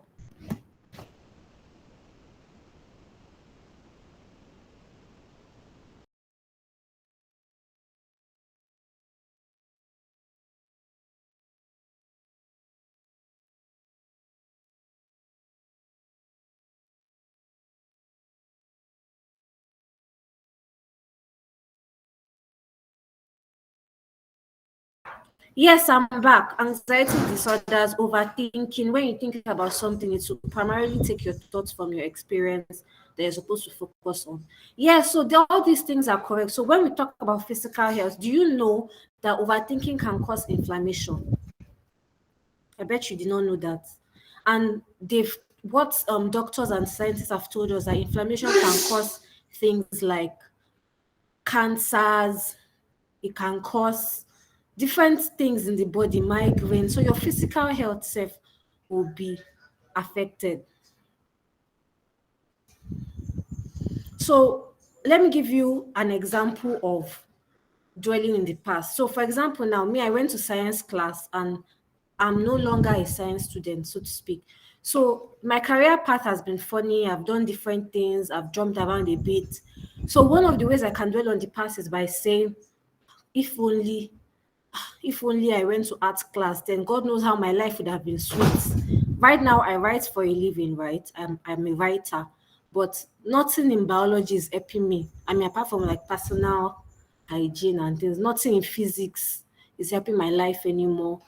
So I can dwell on the past and say, wow, I really wasted my secondary school years. Or I can move, I wish I was reading literature, all those people that were doing government literature, the things I need for my present career now, I didn't do them. But it's good to move forward. Another way of dwelling on the past is saying, I'm in this rubbish university where there's ASU striking and all that. But guess what? You did not know 4 years or 5 or 6 years ago that ASU will be striking when you chose your university. There's nothing you can do about it. All you can do is, sorry, I saw my name in the chat. All you can do is move forward to say, okay, this is where I am, this is my current situation. ASU is striking. How we won't do what how are we going to run this thing? Are there any skills to be learned? All those kind of things. Another thing is you can be dwelling on your ex. If I showered this babe with more gifts, maybe she would not have left me. But she has already left you now. What are you going to do? Will you be sending your ex be sending her food or be sending her money? Thinking and dwelling and dwelling and dwelling, e no help. All you have to do, look at your present. How can you make the best of your present, and how can you plan for your future? Money says you are stuck in the past with your ex when there are so many new ones. Yes, very true. Don't be stuck on your ex. Face front and face the future so you can enjoy the present. Mashallah. Yes. So now let's go to the next slide. Are you guys with me? Please say yes. Yes, we've always been here with you. Yes. Yay. Okay. Awesome. Awesome. Awesome. Awesome. All right. Stop the past from holding you back. Sheriff, they say you have ex. Me, I'm not there. How can you stop the past from holding you back? Different ways. You learn from it. Instead of beating yourself about it, beating yourself up about it, overthinking it, punishing your mind every time before you go to bed, all those solitary moments that you have, just learn from it. Don't let it hold you back. Don't let your ex hold you back. Your ex will find another person. You are still there. Discard the shame, shift your thinking. So how can you learn from it? How can you learn from it while discarding shame? Number one, you shift your thinking. You look at the more positive things, right? Like, okay, right, this happened. Perhaps I wasn't very generous with my ex. how can I how can I be better for my future? Look at this beautiful mashallah sister now. I want to ask her out. I want to ask her, say how far, what's up. But how can I be a better partner to her than I was to my ex? So shift your thinking, reframe your mindset, find something else to think about. When the past keeps holding you back, keeps holding you down, think about something to look forward to. That, oh my god, this weekend I'm going to enjoy, I'm going to attend NGM, I'm going to meet up with my guys. Just try and use, like, find a way to distract yourself. I'm going to meet up with my guys at NGM, or we're going to go to that food place. You know what, I beg, only one life, that kind of thing. Find things to look forward to, like a hobby. Okay, I'm going to take up swimming, you know let me be saving my money for my swimming lessons, that kind of thing. Find things to look forward to so that you are not so stuck in the past. Another way to stop the past from holding you back, find strategies to keep your experience in perspective. So, like I was saying, your experience, we over romanticize things. Usually things are, your past is not as wonderful as you think. When you were there, you were not really enjoying it, but somehow we get stuck with good old days perspective. So try and keep your experience in perspective, reframe more positively, say that, okay, ASU is on strike, what can I do about my life? You know what, at least I have time, let me learn design thinking, let me learn code, Kinikon code for all my code people, or let me learn some soft skills. I'm not saying what ASU is doing is good. God will judge them. But for your own life now, you can't be stuck in the past, right? You have to reframe more positively that, well, at least, I mean, it took me maybe 5 years to graduate from a 4-year course, but at least I had time to learn this. I got into Axela. I was in NGM. I helped them out with the conference. I met people, all those kind of things. Make peace with the past. So you have maybe somebody that you guys are quarreling, maybe a friend and all that, and things are not the same again. You guys are not flowing the way it used to flow. You are now like stuck in the past. Make peace. Just be okay with the fact that, okay, maybe this person is not my guy anymore, right? This person doesn't want to flow with me again. Accept it. Maybe you've tried, the person is not, budging. Just make peace with the past, and you know what, this happened, it's going to be okay, the future is brighter. Bi'idhnillah. Practice forgiveness. Forgive yourself for wearing torn clothes to party. Forgive yourself for messing in public. Forgive yourself, for being good. Whatever it is that you did that you're embarrassed about, forgive yourself. If you are not able to forgive yourself, you will be stuck. And guess what? Most people have even forgotten about that day. You are the only one that is stuck. And then when they ask you to, come out now, let's have fun, let's go out, you are still thinking about, instead of you enjoying the new moment, you are stuck in the old moment. And then there are also times that are really serious, like if you went through something traumatic and you have PTSD, which is post-traumatic stress disorder. Seek professional counseling. Sometimes we need help, and it's okay to need help. So speak with someone, let them help you out. And one thread I saw with a lot of these people that she spoke to is that they sought help, and that's how they were able to get better. So I just want to leave you with a quote here. If you spend all your time looking in the review mirror, you can look out the window. You can't look out the windshield. So if you spend all your time looking back, so for those of us that know what a car looks like, or drive, you drive a car. If you are always looking in the review mirror, like looking at focusing on what's behind you, you are not going to look at the windshield. You're not going to look forward. And I'm sure that's not somebody you want to, be in a car with. Please, can you drop a if you got that quote? Drop a or snap your fingers. Thank you, thank you, thank you. Word. Although, yes. Don't spend all your time looking in the review mirror. Face the windshield. Yes, although. Thank you. Next slide, please.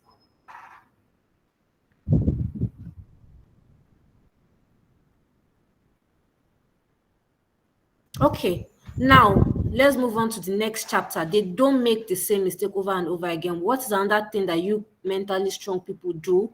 You don't make the same mistake over and over again. So if you are finding it hard to give up bad habits because you keep falling back to bad habits, or you get mad at yourself because of it, perhaps you are you're having this challenge. Let me tell you why we make the same mistakes. Number one, we get comfortable. So please, I want you guys to drop it in the chat. What does it mean to get comfortable? You are comfortable. What does this mean? You are making the same mistakes because you are comfortable. What does this mean?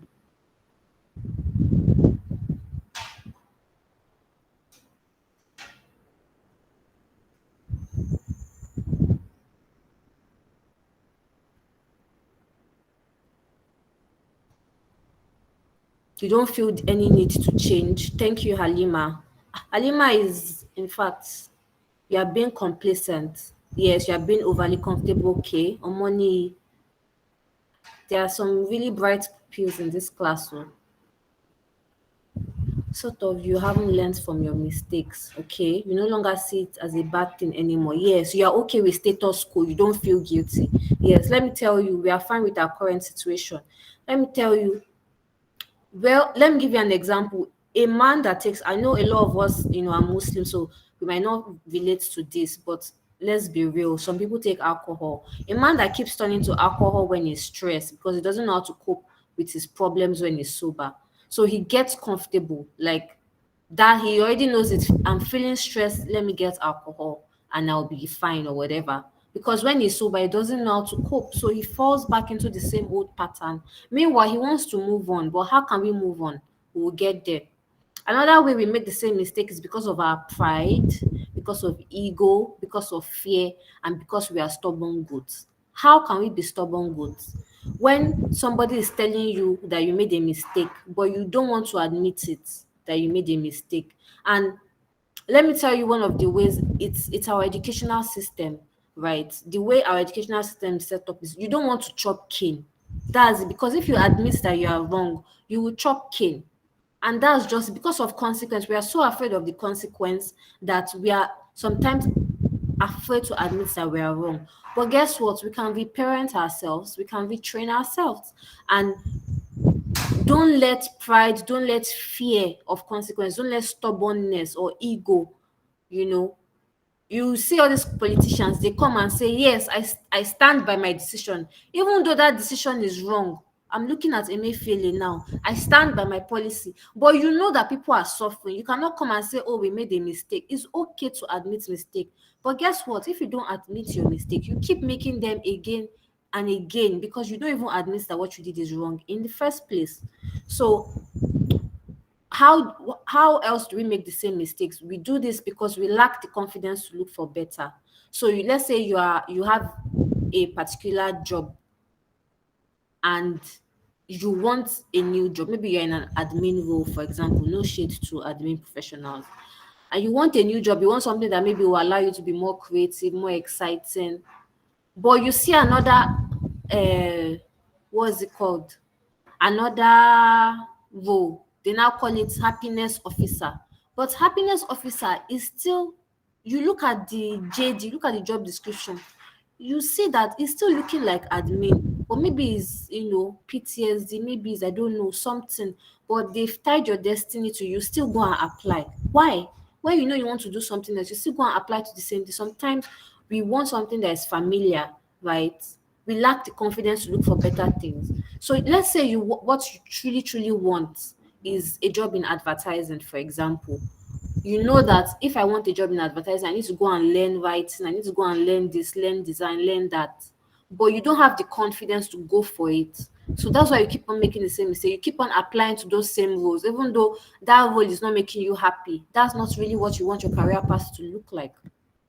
And even dating, that stingy men are not it. You've been there, but somehow you still keep finding those men to keep continuing dating. Instead of you to run at the first sign of stinginess, you still keep saying you will change, I will make him change. Or maybe the person is not a good communicator and your ex too not a good communicator, but you'll be like, don't worry, I can handle it. You keep repeating the same mistakes because sometimes we lack the confidence to go for what we want. What you want, what you deserve is a man that communicates, a man that is not stingy, a man that is, let me hear you say mashallah. Please say mashallah for our men. Mashallah. Mashallah, Sir, our men. we want martial arts sister too. It's not one Yeah, we sided. want, men that are not stingy. The man that he can communicate, he tells you his feelings, he tells you he loves you, you're beautiful, you're awesome and amazing. Mashallah, man. But instead of you to find the confidence to go for what you want, you are still stuck finding all these people in the past that they don't communicate well. You are still going for them. Why? Untie that rope, untie yourself.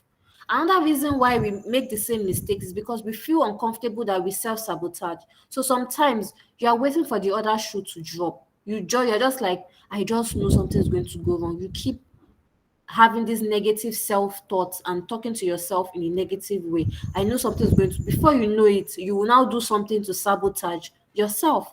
So when you feel so uncomfortable, you self-sabotage. That's another way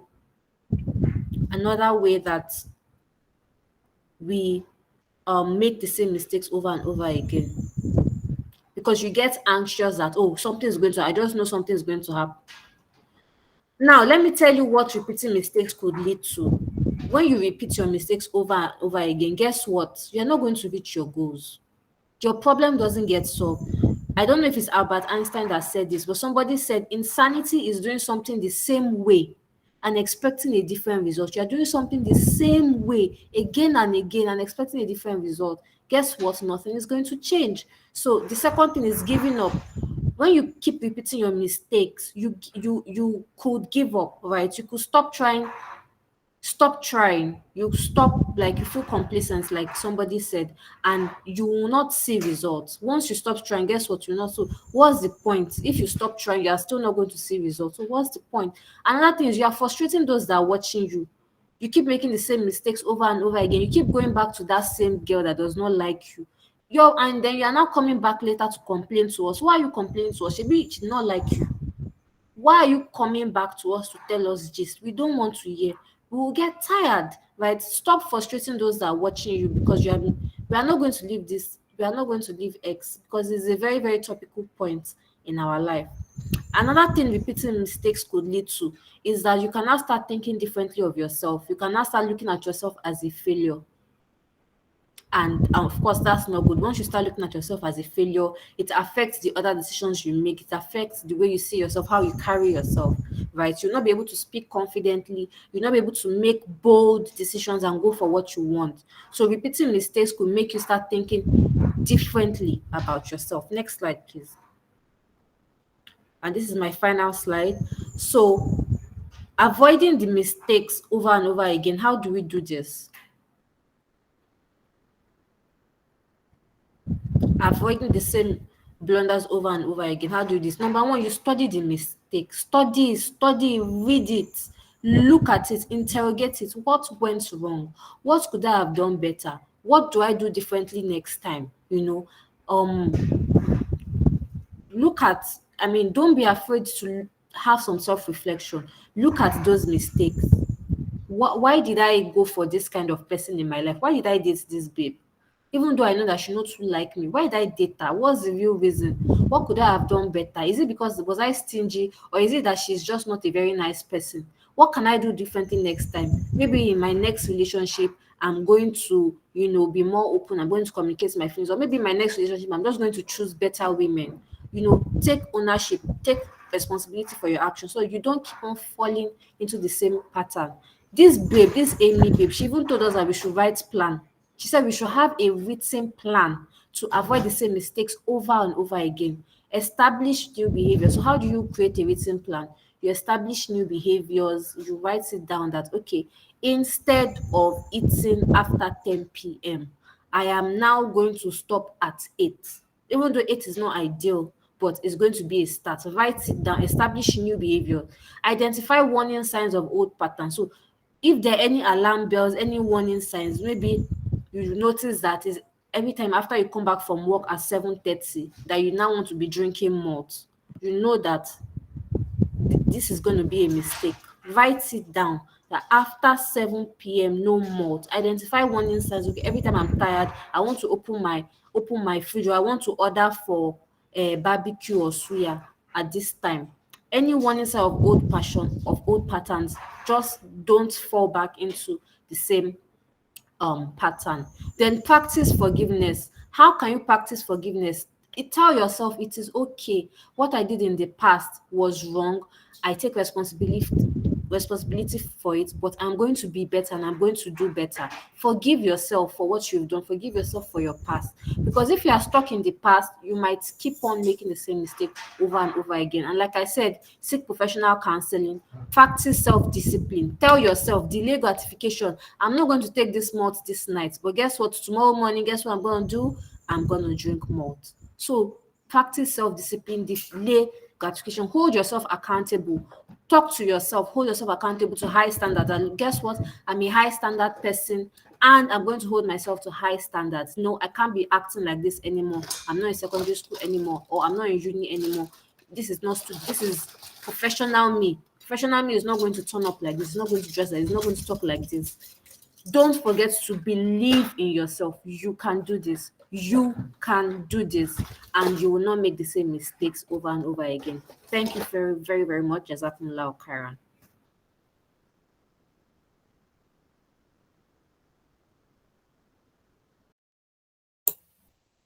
Jazakumullah khairan. Thank you, Sophia, for the beautiful presentation.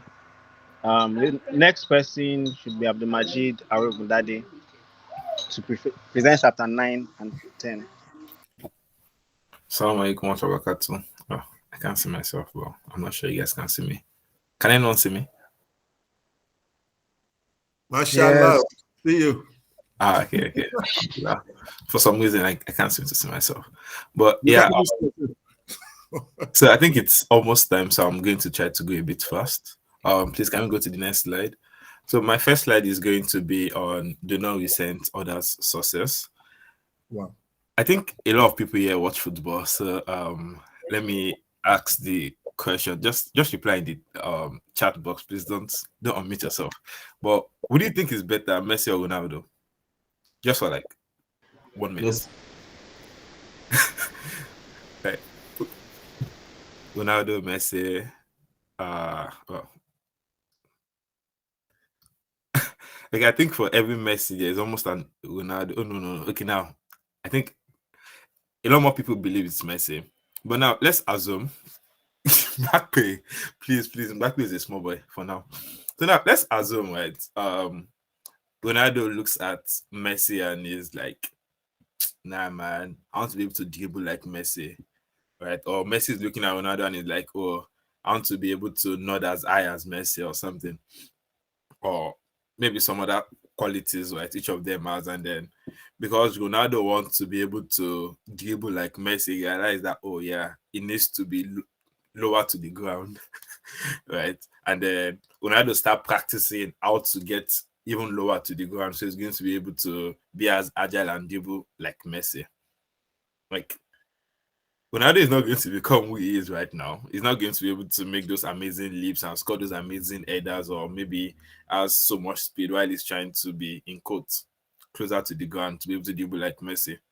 And if Messi probably focuses on, oh my God, Ronaldo is so fast, and then he's able to run for long and all, and then he focuses on his attention on trying to be also as fast as Ronaldo, right? All those Messi's quick fit dribbles, his turns, and all of those are things we would probably not be getting right now.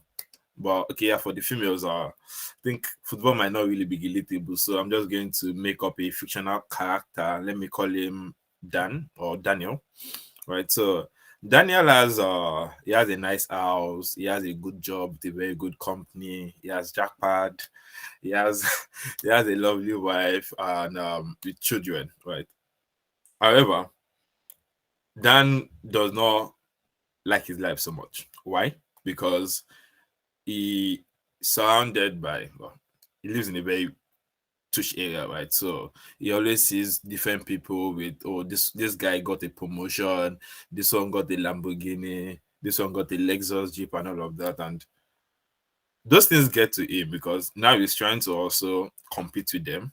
And because of that, he basically has to keep borrowing money and work overtime just so that at least he can maintain the appearance of, so I'm not that bad now.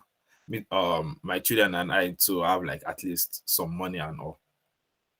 So just because when it was when he was much younger, right, he probably didn't have these things, right? So he didn't want his children to also be bullied because of because they don't have like comfortable toys, or they don't have as much toys as the rest of the kids. But but Daniel, right, while he is overworking himself and is miserable because his peers and colleagues are in quotes doing better than he is, he kind of loses sight of his own values, right? Because Daniel, as a person, really values family time. His wife is a stay-at-home mom because she loves staying with the family. Daniel also loves doing that, right? So, but Daniel is miserable because he's competing with his friends for money, which he really does not really care about. He cares about his family having the best time, and his family wants him to be with them for them to have the best time. But he is focused on other people, right? And basically, that's kind of like affecting him, and he's not able to be with his family and have like the quality time they basically require. I think it's actually normal for everyone to be jealous for maybe a very short period of time. Oh my god, this guy seems to be having everything, God when, or something like that. But after saying God when, it should not take more than like a few seconds. Like, oh, that's it, that's his own, right? Jealousy is more like, I want what you have, right? Oh, that proposal is so nice. Means so I want my man to propose like me and stuff like that. But then when it now goes to resentment, that is where the issue is, right? Because resentment is not like, I want what you have, and I don't want you to have it. So somebody buys a new car, you're like, God, why you allow that guy buy car now?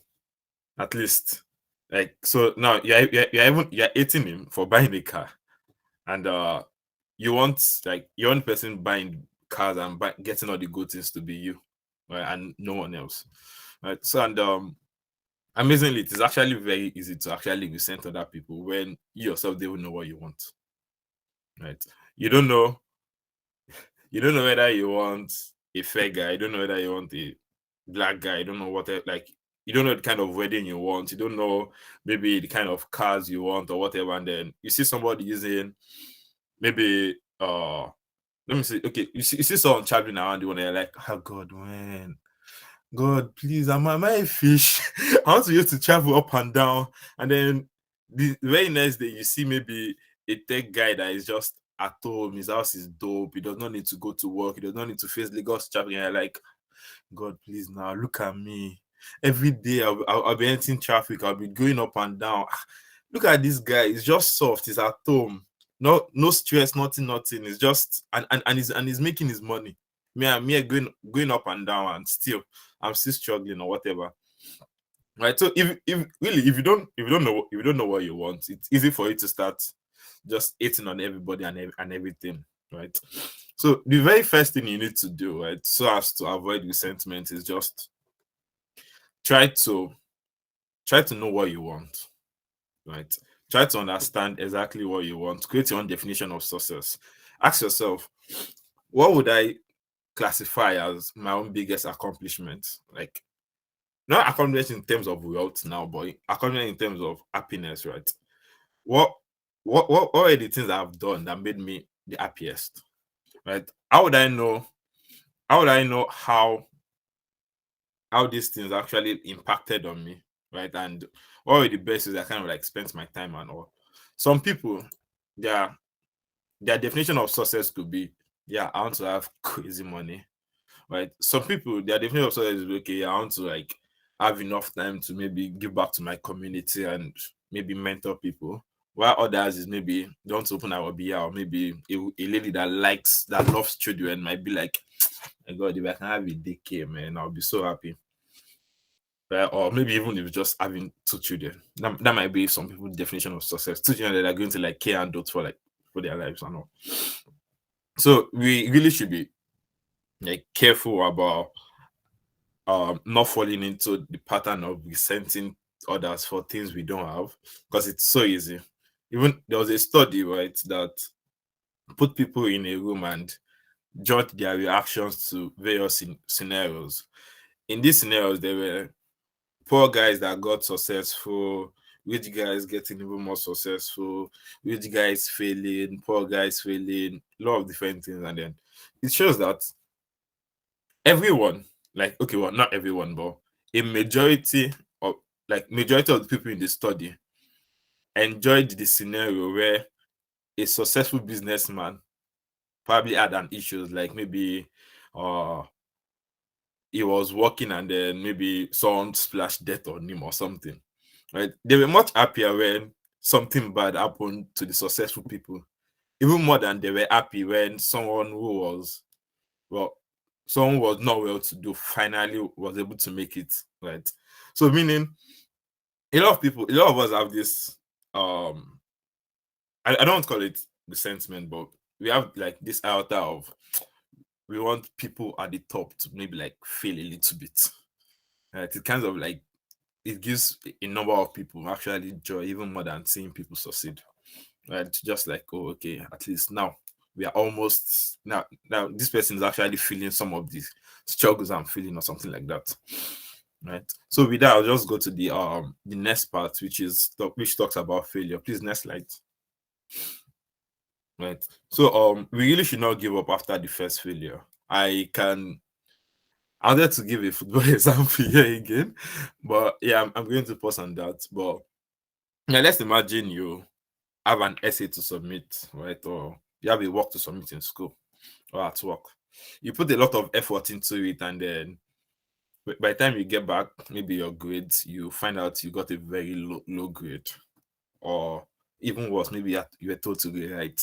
Well, I'm not sure a lot of people get rewrites when they submit an essay, but I remember back in school, doing tech time, sometimes we'll be given this assignment and then we'll spend hours on it, like a lot of time on just this TD diagram or something. And then when we submit to the instructor, like all our art is usually like beating because he has this annoying habit of he just looks at your work and he just writes withdraw.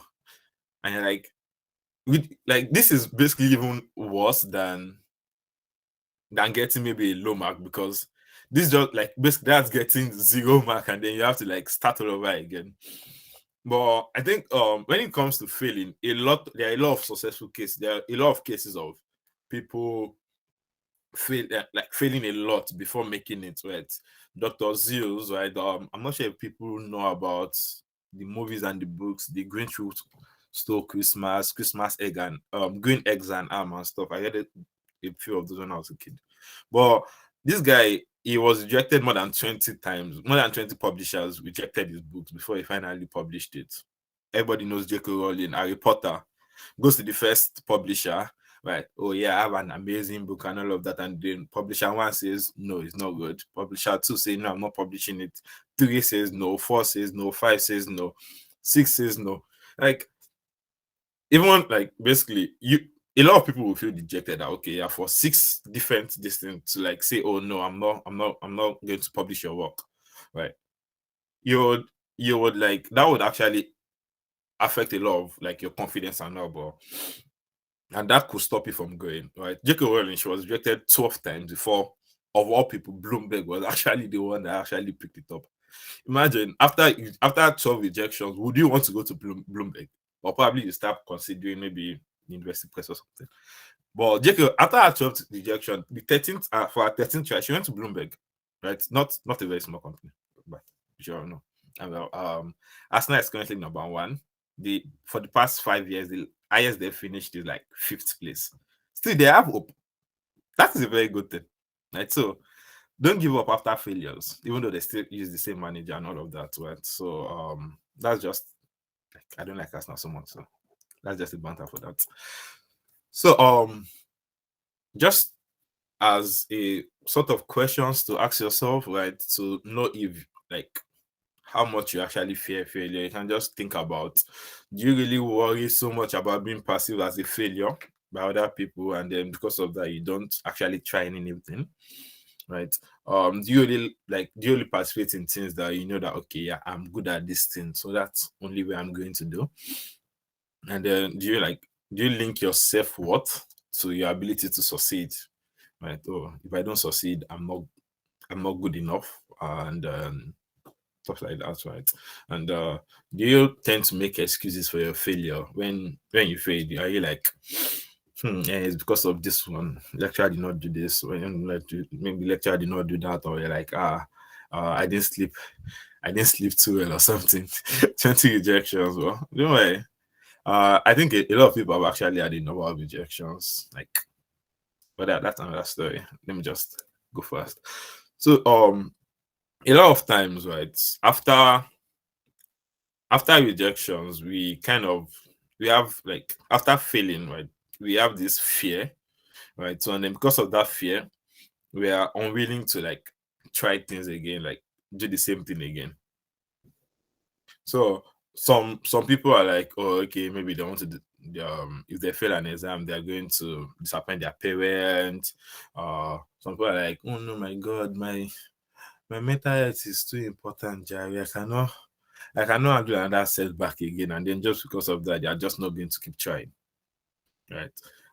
So but it's really important, right, that we keep, like, we try a lot, because I don't there are very few people, successful people, right, who has never in one point of their time experienced failure. Right. We have people who have been applying to get scholarships for, like, jackpot scholarships for like 3 years. Some people sent applications to like 20 different schools and still they got L's and breakfast and stuff like that. But a common thing they just say to, like, complete their service, all it takes is 1 year. Right. So no matter how much you try and all you need to succeed in whatever you are doing is just 1 year. Right. So as far as in one of your trials you get a positive, right, that's fine. Right. And you can also view failure as, like, a learning opportunity. Right? Let me use the example of Thomas Edison. I think Thomas Edison and failure almost go pari passu when it comes to a lot of speeches, right? So I was trying not to use him, but Thomas Edison had over 1,000 patents. Like, patents, these are like patents are like things that, okay, this thing does not exist in the world. Like, I am the one who innovated this and all of that. And still, how many things is Thomas Edison known for? Maybe, like, just a few things. Maybe the electric light bulb, pictures. Well, he actually did record player and all. And then this man has over 1,000 patents. So you can just imagine. And they said before he got the light bulb, he tried over 1,000 times and all for it to finally get the light bulb design and all. And I was like, yeah, I've learned over 900 ways that doesn't work to make a light bulb. That was a light bulb. And now this man has over 1,000 patents. So you can imagine the number of times he has actually failed continuously. Right. And he had some really weird stuff. Like, he made an electric pen. He made a ghost machine. I really don't know what that is for, but in his biography, right, one of his assistants was like, she was working with Edison for weeks and still they had, like, no result. And then she was so disappointed. Like, she was so disappointed because finally she got the chance to work with Edison, and then for weeks on weeks they were just getting L's and L's, and then Edison was like, oh, no. What do you mean by no result? We've gotten a lot of results.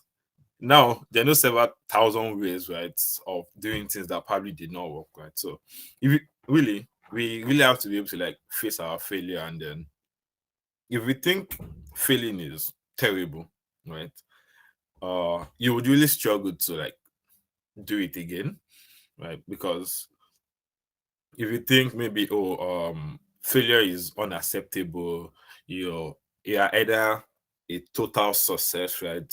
You always get things right, or get failure.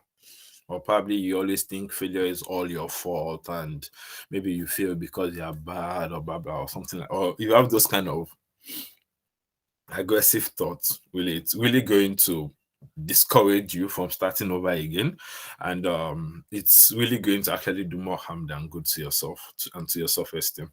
Instead, just know that, oh yeah, you can replace it with things like failure is a part of the journey to success, right? And then everyone can handle failure in as much as you learn from your failure. And then failure is actually a sign that you are challenging yourself and you are actually like growing as a person. Also, everyone has the power to overcome failure if we choose. And then I'm just going to, Robert Kiyosaki said failure is part of the process, right, of success. People who avoid failure basically also avoid success. Yeah, that's something like I am.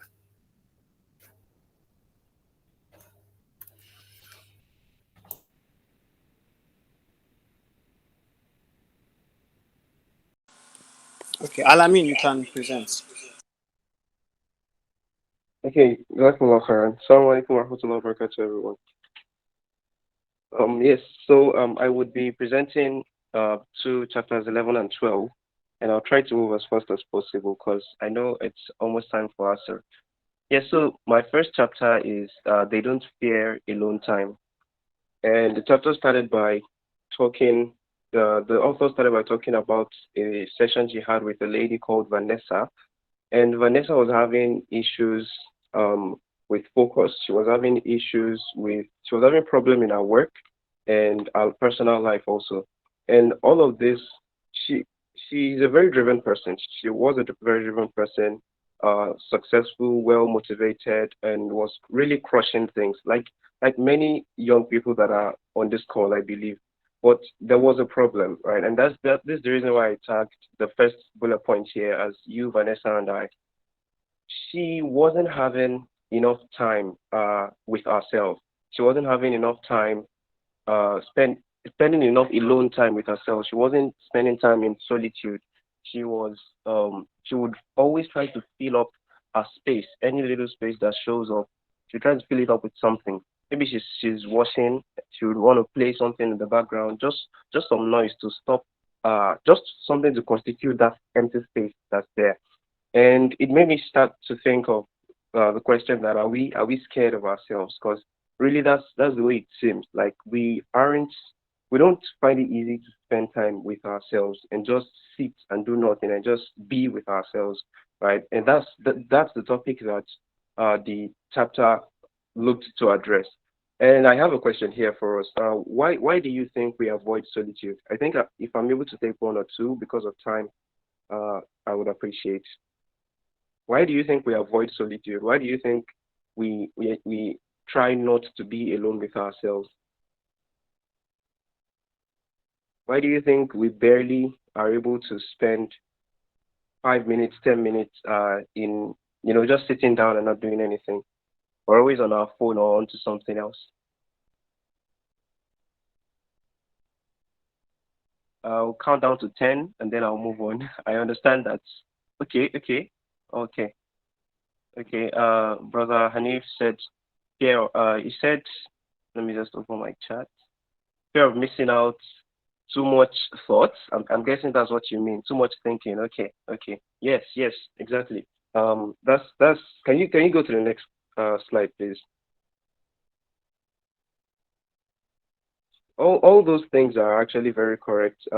Sister Halima said our worst fears come to mind exactly, and those are very very valid reasons why we don't spend time with ourselves. Where because we feel it is unproductive, right? Because when you spend time with yourself, you're basically just sitting down and not doing anything, or you're just gazing. You're staring at empty space, or not particularly doing anything. And we feel it's not okay to not be doing anything, right? You must be doing something. You must be productive. You must use your time well. You must use every second of your time. You must make good use of all your time. And that means that we're not sitting down to just feel ourselves, right? And the funny thing is that even those times that we say that I'll just sit down and not do anything, even those times that we say we're doing something, it's either that we're filling our time with WhatsApp statuses or reading messages on group chats that we are no longer contributing to, doing all of these things that aren't productive, but then we just want to fill up the time. And the next thing here is that it's boring, right? Because you're just sitting alone. You're just sitting with yourself. There is no buzz. There is no fanciness. There's no noise. There's no one telling you about what the score of the football match is. There's no there's nothing that's giving you that hype around you. It's just you being there, sitting down and looking. For some of us, it may be very, very boring. I'm a person that enjoys myself a lot, so I don't find it boring. But many, many people do find it boring.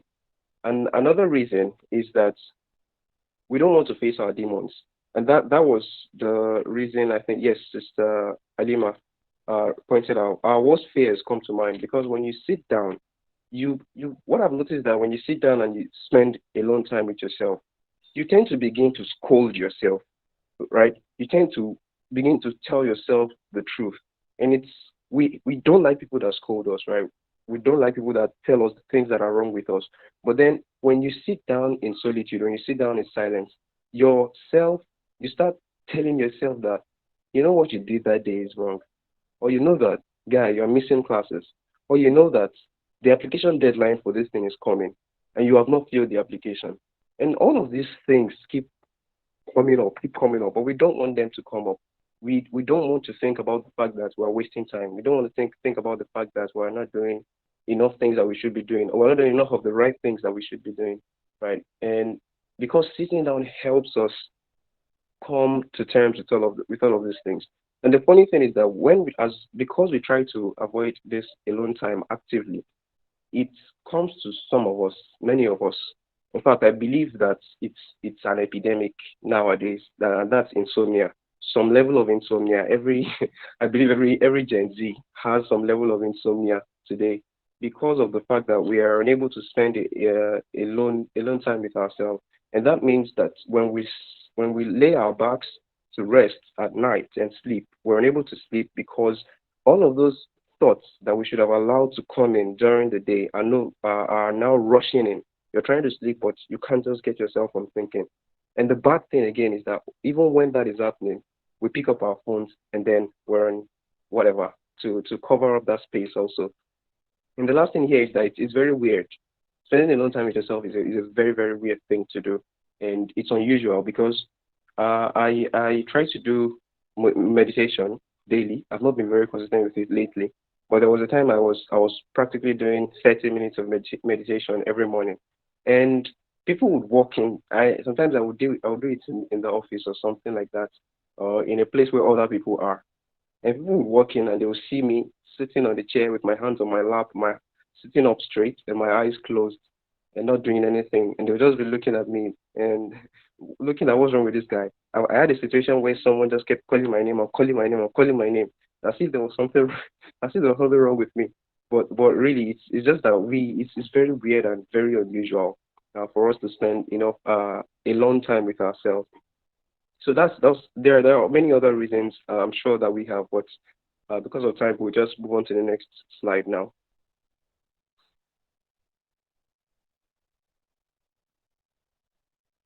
Thank you very much. All right. So how then do we start to get comfortable with just being alone with you, just being with you, right? The first thing here is to try to rebuild your spirituality. Uh, hand is up. Can you kindly drop a message in the chat, please? So the first thing here is to try to rebuild your spirituality. Uh, Try to reconnect with Allah. However way it is that you enjoy doing that the most. I found this to be very, very effective. Whether it's pondering upon the meanings of the Quran, whether it is extending the time you spend during Salah, whether it is sitting down after your prayer, just sitting down, not particularly doing any azkar or anything, just sitting down on the same spot where you prayed for some time, just being there, right? Maybe waking up in the middle of the night, maybe doing extra azkar, maybe reciting the Quran out loud. Maybe we have a ton of different ways we could reconnect with our spirituality, and that really helps with being comfortable with yourself. And the next one here is to go on a date with yourself, right? This is something that's not well done by a lot of us. Excuse me. We We fancy going out on dates with friends, but we rarely go out on a date with yourself. And what does that mean? That means that you go on to Chicken Republic or you go on to the place. Excuse me, a very bad cough and catarrh. So you go on to a place that you would normally go with others, right? But then now you go alone, you go with yourself, and then you just go there, you order whatever you would order. You're not looking around to find is there anyone here that I can go and sit with them? Just you, right? There are going to be other times where you could uh meet someone else in the restaurant and try to gist and everything, but just to have alone time with yourself, take the ice cream, seated there, and just look and take and have fun with yourself. Another one is to probably go to a park. Excuse me. Probably go to a park and just sit, watch the trees, and just stare out. Right. That's another way of having a date with yourself. Another very effective strategy here is to meditate. When we I think we don't have a very good understanding of meditation in this part of the world. We consider meditation as some religious ritual, yeah. And when we see people doing it, quickly our minds quickly turn on to say monks or Buddhists, and those are people that meditate. But really, meditation doesn't have to be weird. There are different meditation practices that we could engage in, like just sitting down, and this is the one I've been trying to do lately. Just sitting down and not trying to think of anything, not trying to do anything, just sitting down and listening. It's a meditation practice that's popularized by Kyle Cease, the author of Don't Screw. I hope I screwed this up. So it's just you sitting down there and listening, right? Just listening to silence. And when that happens, a lot of those demons that that we talked about earlier, a lot of those worst thoughts or those scolding thoughts we try to avoid, all they start coming up. Another meditation practice is to focus on your breath, and this is more common. You just sit down there and you breathe in and breathe out. And you try to focus on the breath as you breathe in and breathe out. There are guided meditation practices. There are guided hypnotic practices also that would help. So I'll just move on to the next point now because I'm definitely out of time. So have times when you just do nothing. I think I've spoken about this already. Just sitting down and not doing anything. Try to reflect on your goals and the excuse me. The prerequisite for reflecting on your goals is that you write your goals down. So that's another importance of writing them down. So when you write them down, you're going to be able to reflect on them, and that means you're taking an inward look at how well you're doing. That's also alone time with yourself. And yes, this is very important. Recognizing awkward pauses in conversations, right? When we talk with people, there are some times where both of us are just kind of like out of words, and there's a pause, and usually that pause usually starts with laughter, and then a big point was said, and then we both laughed, and then there was nothing to be said again, and there's a pause. The not so good thing that we do during those pauses is that we try to quickly fill up those pauses with some other thing, and then we say, oh, that was really funny, or we say, man, I really like that. But there's nothing wrong with having a pause in the conversation. We think it makes us less conversationalist, but it's really a part of the conversation itself. It's really a communication tool itself. Pausing in your speech. So enjoy that pause, that awkward pause in the conversation. Don't try to fill it up with new points or noise. And the last one is don't use your phone while in other activities. This is one that speaks well to a lot of us, right? When you're eating, especially myself, so when you're eating, when you're walking on the street, when you're moving from one room to another, when you're just the slightest break that we have from main activity, we just pull out our phones, right? You're in the Friday sermon, you just finished praying, the afkar is being done, you're quickly bringing out your phone. So just try to cut out those activities and just sit and let the phone be. The next slide, please.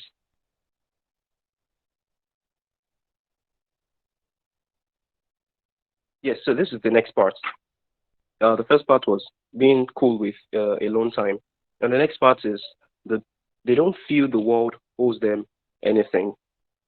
It said that I'm very very short on time. I'll try to complete this in like 3 or 5 minutes, but I would have loved to delve deeper into it. But anyways, they don't feel the world owes them anything. So I have some questions on the slide right here. I would like to get our responses. So which of these statements do you most agree with? Is it I deserve to be successful? Is it it's my right to be successful? Is it I should be successful? Or is it the world owes me success? You can just use one, two, three, or four to indicate the one you like most or the one you agree with the most.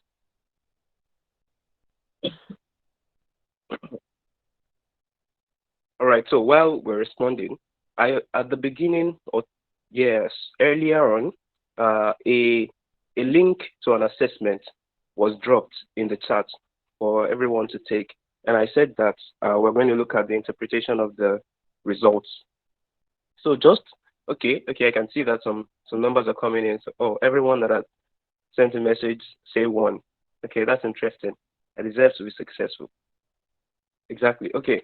So the test, just to give like a disclaimer, the assessment that was sent in earlier, it's not a standard test. It is not scientifically proven.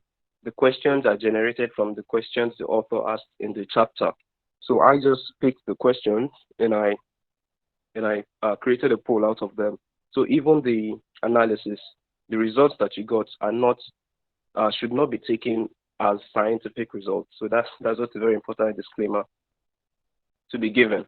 So can we go to the next slide so we can talk about the results?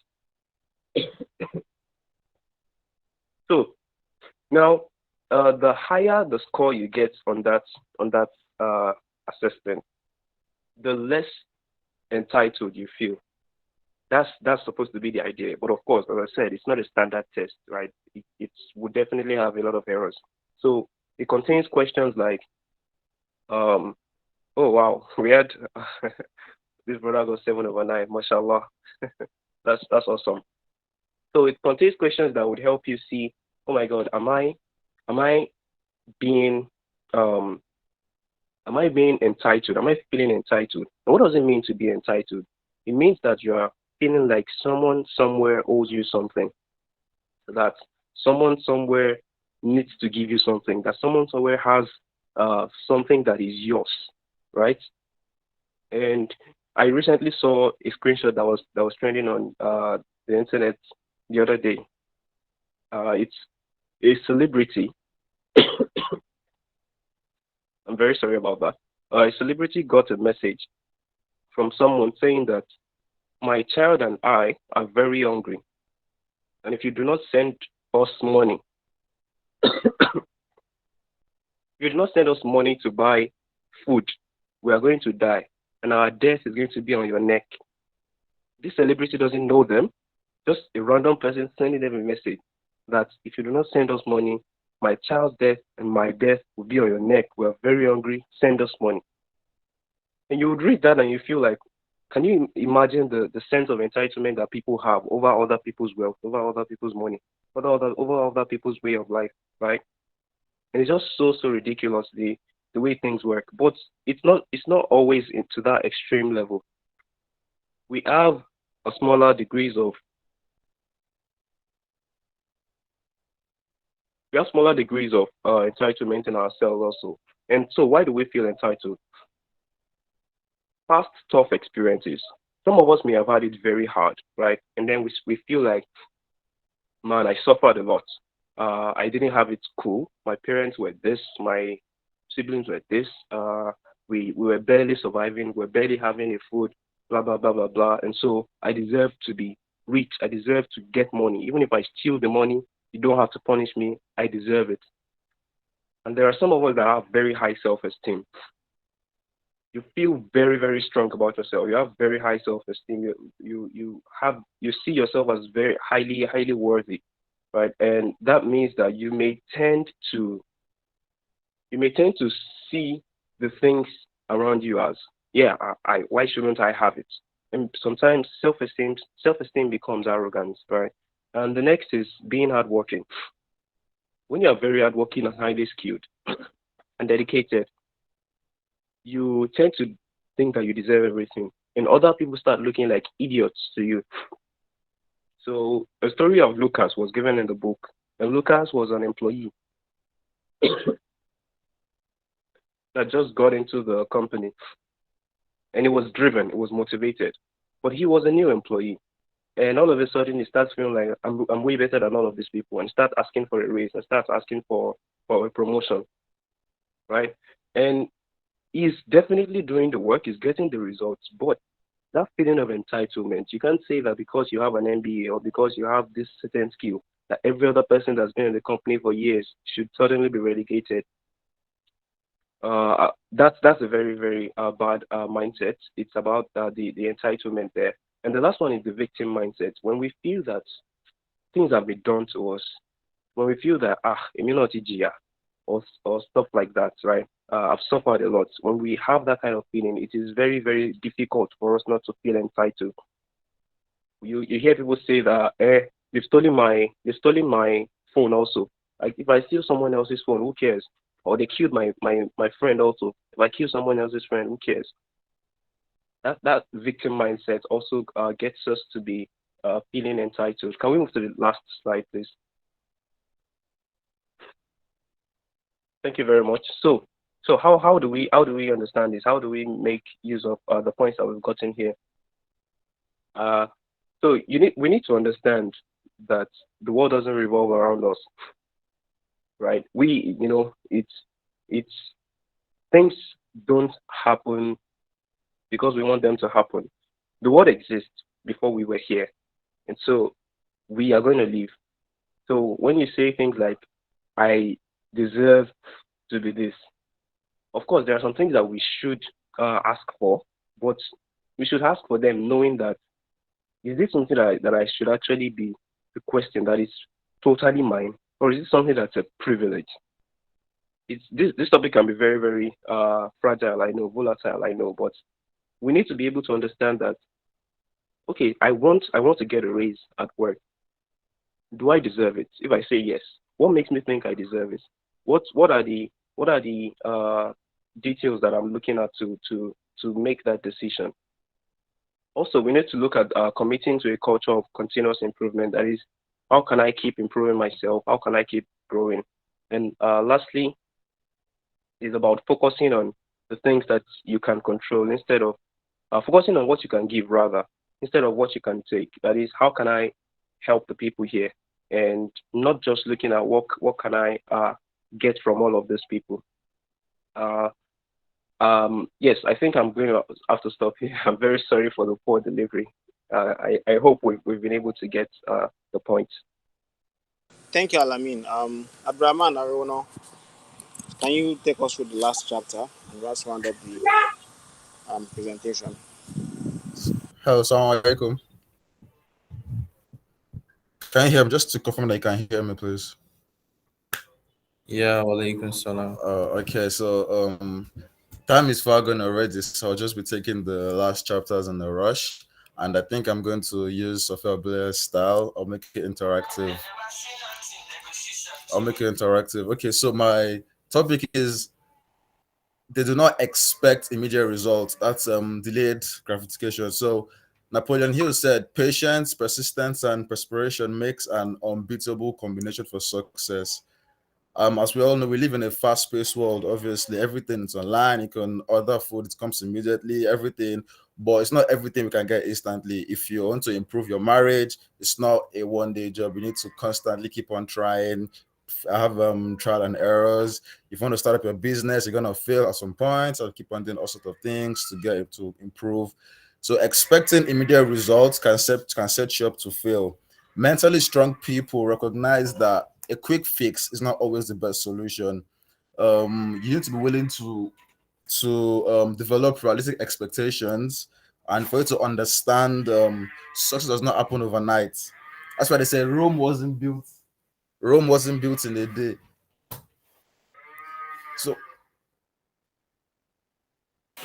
So why we expect immediate results? I'm sure you know that the founder of Twitter spent 8 years creating the mobile application before it even became something. Apple's first iPod took 3 years before the sales took off, and even Amazon was not profitable for the first 7 years. Then some reasons why we should not expect immediate results, or some reasons why we expect immediate results. Sorry, many people, most times, most of us, we lack patience, and we overestimate our abilities. This case is very peculiar because sometimes you might feel you are good. Then when things happen that did not come your way, you will be disappointed. That's when you overestimate yourself. You think, okay, I got A1 in school and I deserve the job. But when like you get the interview and you don't get the job, so you might be heartbroken and stuff. Then we underestimate how long change takes. Change takes a long while. You don't start going to the gym today and expect to have muscles tomorrow or expect to lose weight tomorrow. It doesn't work like that. It takes a long time for changes to occur.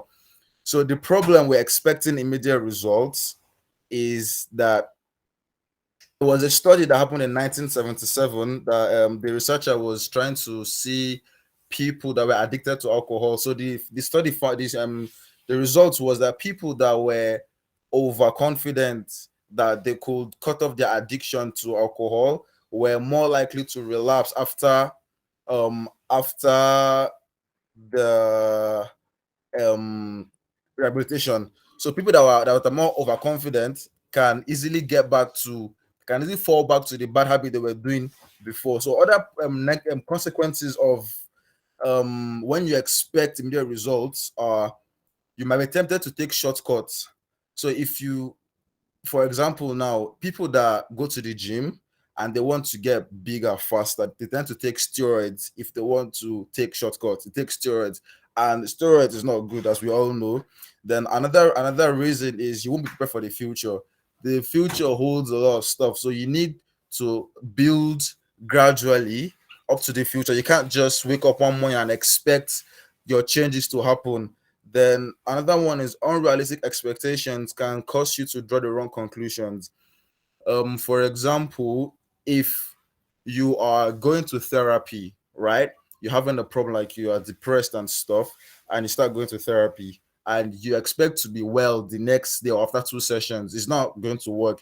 I mean, so you can now start doing therapy does not work for my depression. That's because you've not given it long enough time for you to see the changes.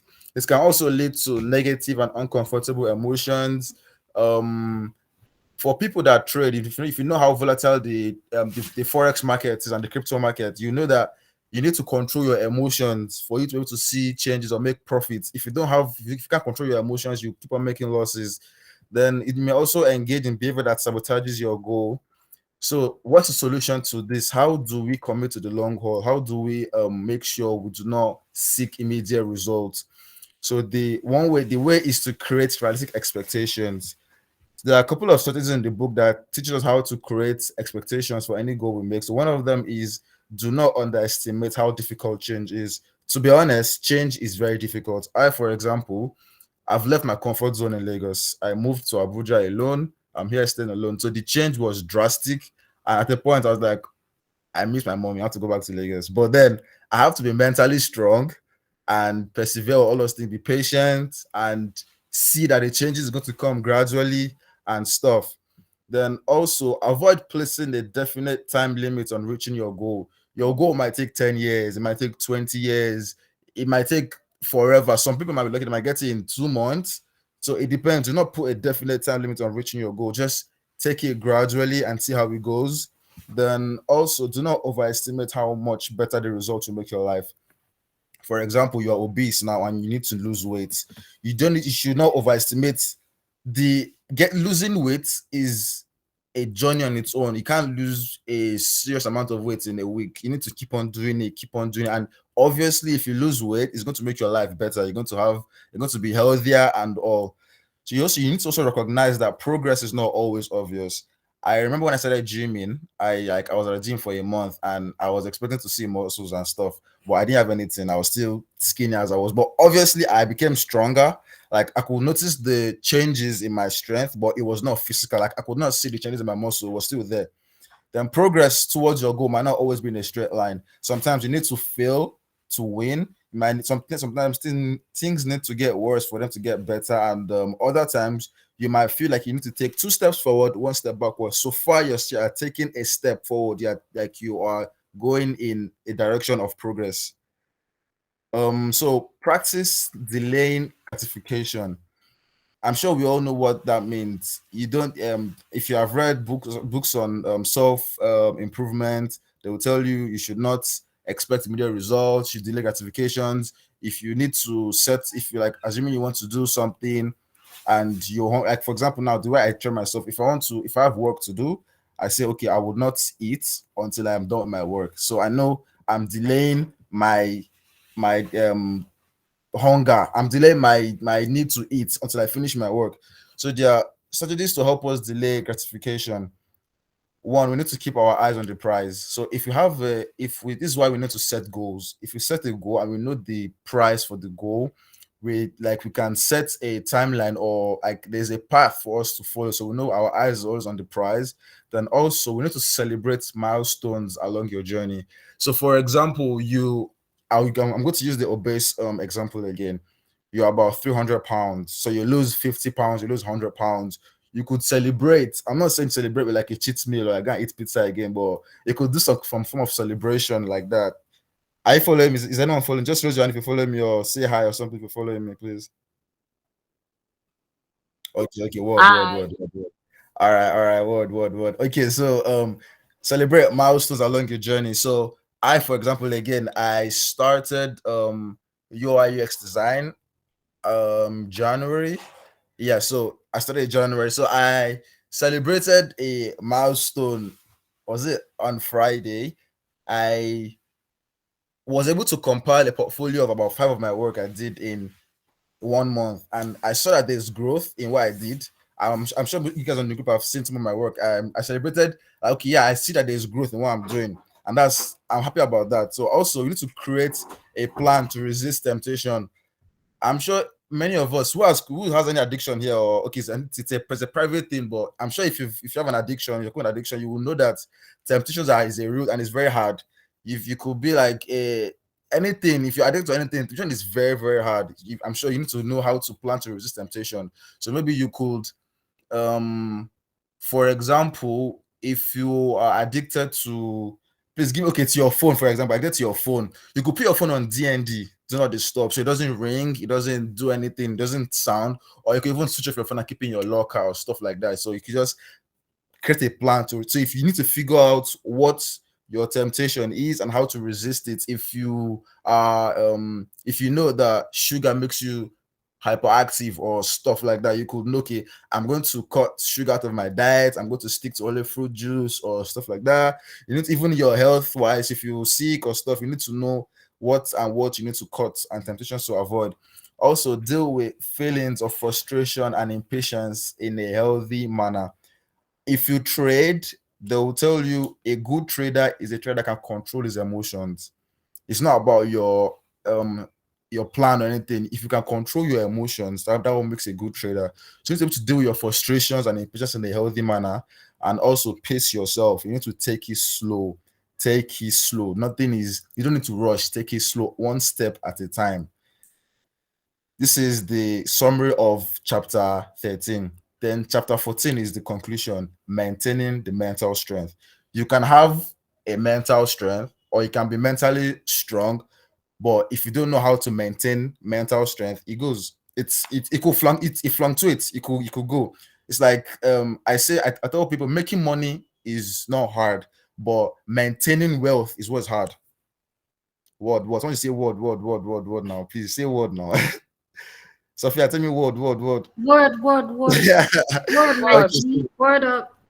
So maintaining mental strength is where the whole cocoa is, being able to maintain your mental strength. So the book says no one is immune to making mistakes and having bad days. Obviously, you're going to have bad days. There'll be days where you feel bad, where you feel terrible about life, where things are just working your ways. There are days I've made losses in the market, with serious losses in the market. I'm like, God, is you only me? I God, why? What I do to you? There'll be bad days. There'll be good days also. There'll be days where your emotions get the best of you. There'll be days where if you are married, for the married folks in the group, there'll be days where your wives would upset you, your husband will upset you, your emotions will just be all over the place and stuff. So you need to be able to control all of that. So one way for you to maintain your mental strength is through coaching yourself. You need to be able to coach yourself, and coaching yourself involves monitoring your behavior. Like they say, you cannot control what others do to you, but you can control what you do to others. So monitor your behavior, control it, regulate your emotions. Your emotions most likely can get the best of you. You need to be able to regulate your emotions, know how you feel, and control your emotions. Because if you are an emotional person and you think with emotions most of the time, you tend to make mistakes because your emotions is based off your emotions. You need to, if like, for example, there was for I'm trying to think of an instance of where emotions can take over someone's but I'm sure you should get you get the gist. Also, you need to think about your thoughts. It's impossible to build mental strength if you don't take care of your physical self. Is there anyone that's into healthy eating in the group, like maybe a nutritionist in the group and stuff? Can you raise your hand if a nutritionist in the group? Anyone? No one is interested in this group. So that means we all eat junks in this group. Wow. Okay. Okay. So I'm sure you know avocado is good. I think avocado is good for the brain. Avocado is a good food for the brain. So not eating right and not getting enough sleep makes it difficult to manage your emotions and you also think clearly. That's why you realize that if you're hungry, you're angry. If you're hungry, you tend to be paranoid and you don't even things don't just go straight for you. So eating right, getting enough sleep, taking care of your physical self also helps to build a strong mental self. That means going to the gym, eating right, getting 8 hours of sleep, take your water, drink water, please. I can't stress enough. Please always drink water. If it's possible, cut out soda from your life. Stop taking Coke, Pepsi. Take more of water and fruits. It builds your mental strength.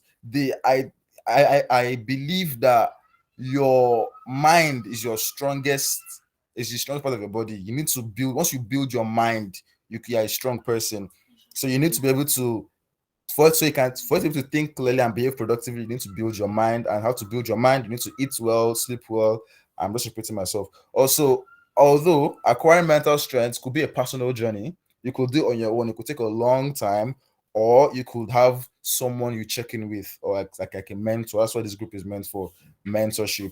If you decide to go on a journey of mental strength or self um growing yourself, you need to be able to have someone that checks up on you or someone that you report to just to be able to know your path that you're growing. And also they can also help with addiction, because I remember there was one time I was struggling with something I can't remember what I was struggling with. Then I made sure I had to check on someone to just make sure that okay, I am doing this or I'm doing that. If you're someone that you cannot, like, you tend to give up easily, you need to have like an accountability partner, someone that checks up on you, that okay, have you met this have you been able to achieve this in this week? Give yourself like a, I'm looking for this word, give yourself a target to meet. So, and if you don't meet that target, you need to like maybe punish yourself, delay like maybe delay your food, or you don't buy data for that week. You need to be able to train yourself and also have a mentor. So I think that's the end of the book. You have all the 13 ways of being a mentally strong person. You need to know how to maintain all of them. So that's the end of the book. Thank you very much.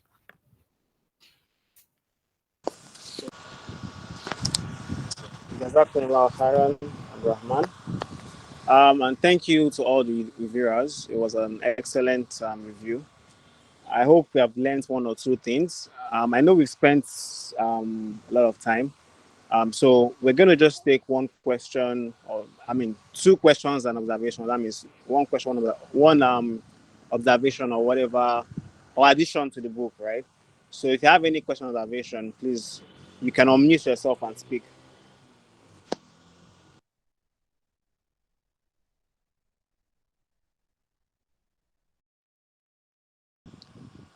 No question, anybody? I Or have a question. yeah, go ahead. All right, thank you very much. Yeah, it was a lovely presentation. Thank you all, all the presenters. So, my question is that So if you are the kind of person that there's this thing that goes does that if you share your problem, before you know it, it will be the topic in the podcast very soon. So I kind of see that meme, I'm not sure. So for me, I don't really like to share my problem with everybody. Although I'm the kind of person I know what I want, I go for it. If I have a problem, I try my best possible to convey it. I mean, I've been attending NGM's lectures now, so I mean, I take down, I implement all the lessons from it along the line. So, but we can't all be all strong by ourselves. Then you still have somebody that you just want to like tell your problems and just let it out. No, you're not asking for solution. You just want to like, oh, I did this, a problem came in and hurdle came in and I overcome it and oh my god, this and that. And you don't like to like share with everybody. So what if you have a friend that kind of you know, feels that oh every time you come you're always complaining. The person sees that like you're complaining. You're saying it like you're complaining. But yeah, they're just trying to, don't let it out. No, you don't need the person's help when you're going. You don't need the person to take you up. You don't need the person to tell you, oh sorry, you've overcome everything.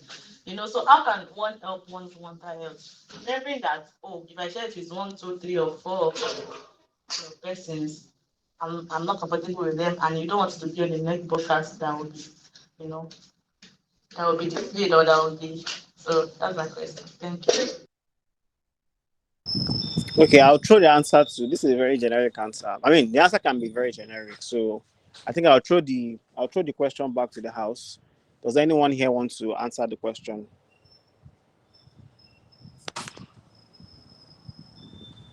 Let me see those on this call so I can call someone. Ah, yes, Aslan Salaudin.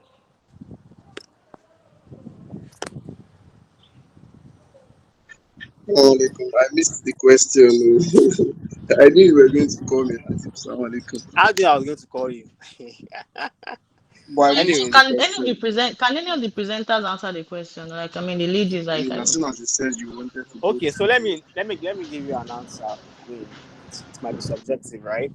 So, from my understanding of your question, I think the best approach, I mean, they always say this in life that life is a two-way street, right?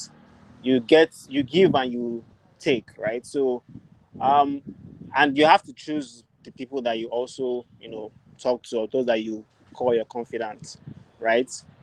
in in a situation whereby you keep telling someone this kind of things just in terms of venting your emotions and all of that, you say that the person is not really being receptive about whatever you're telling them.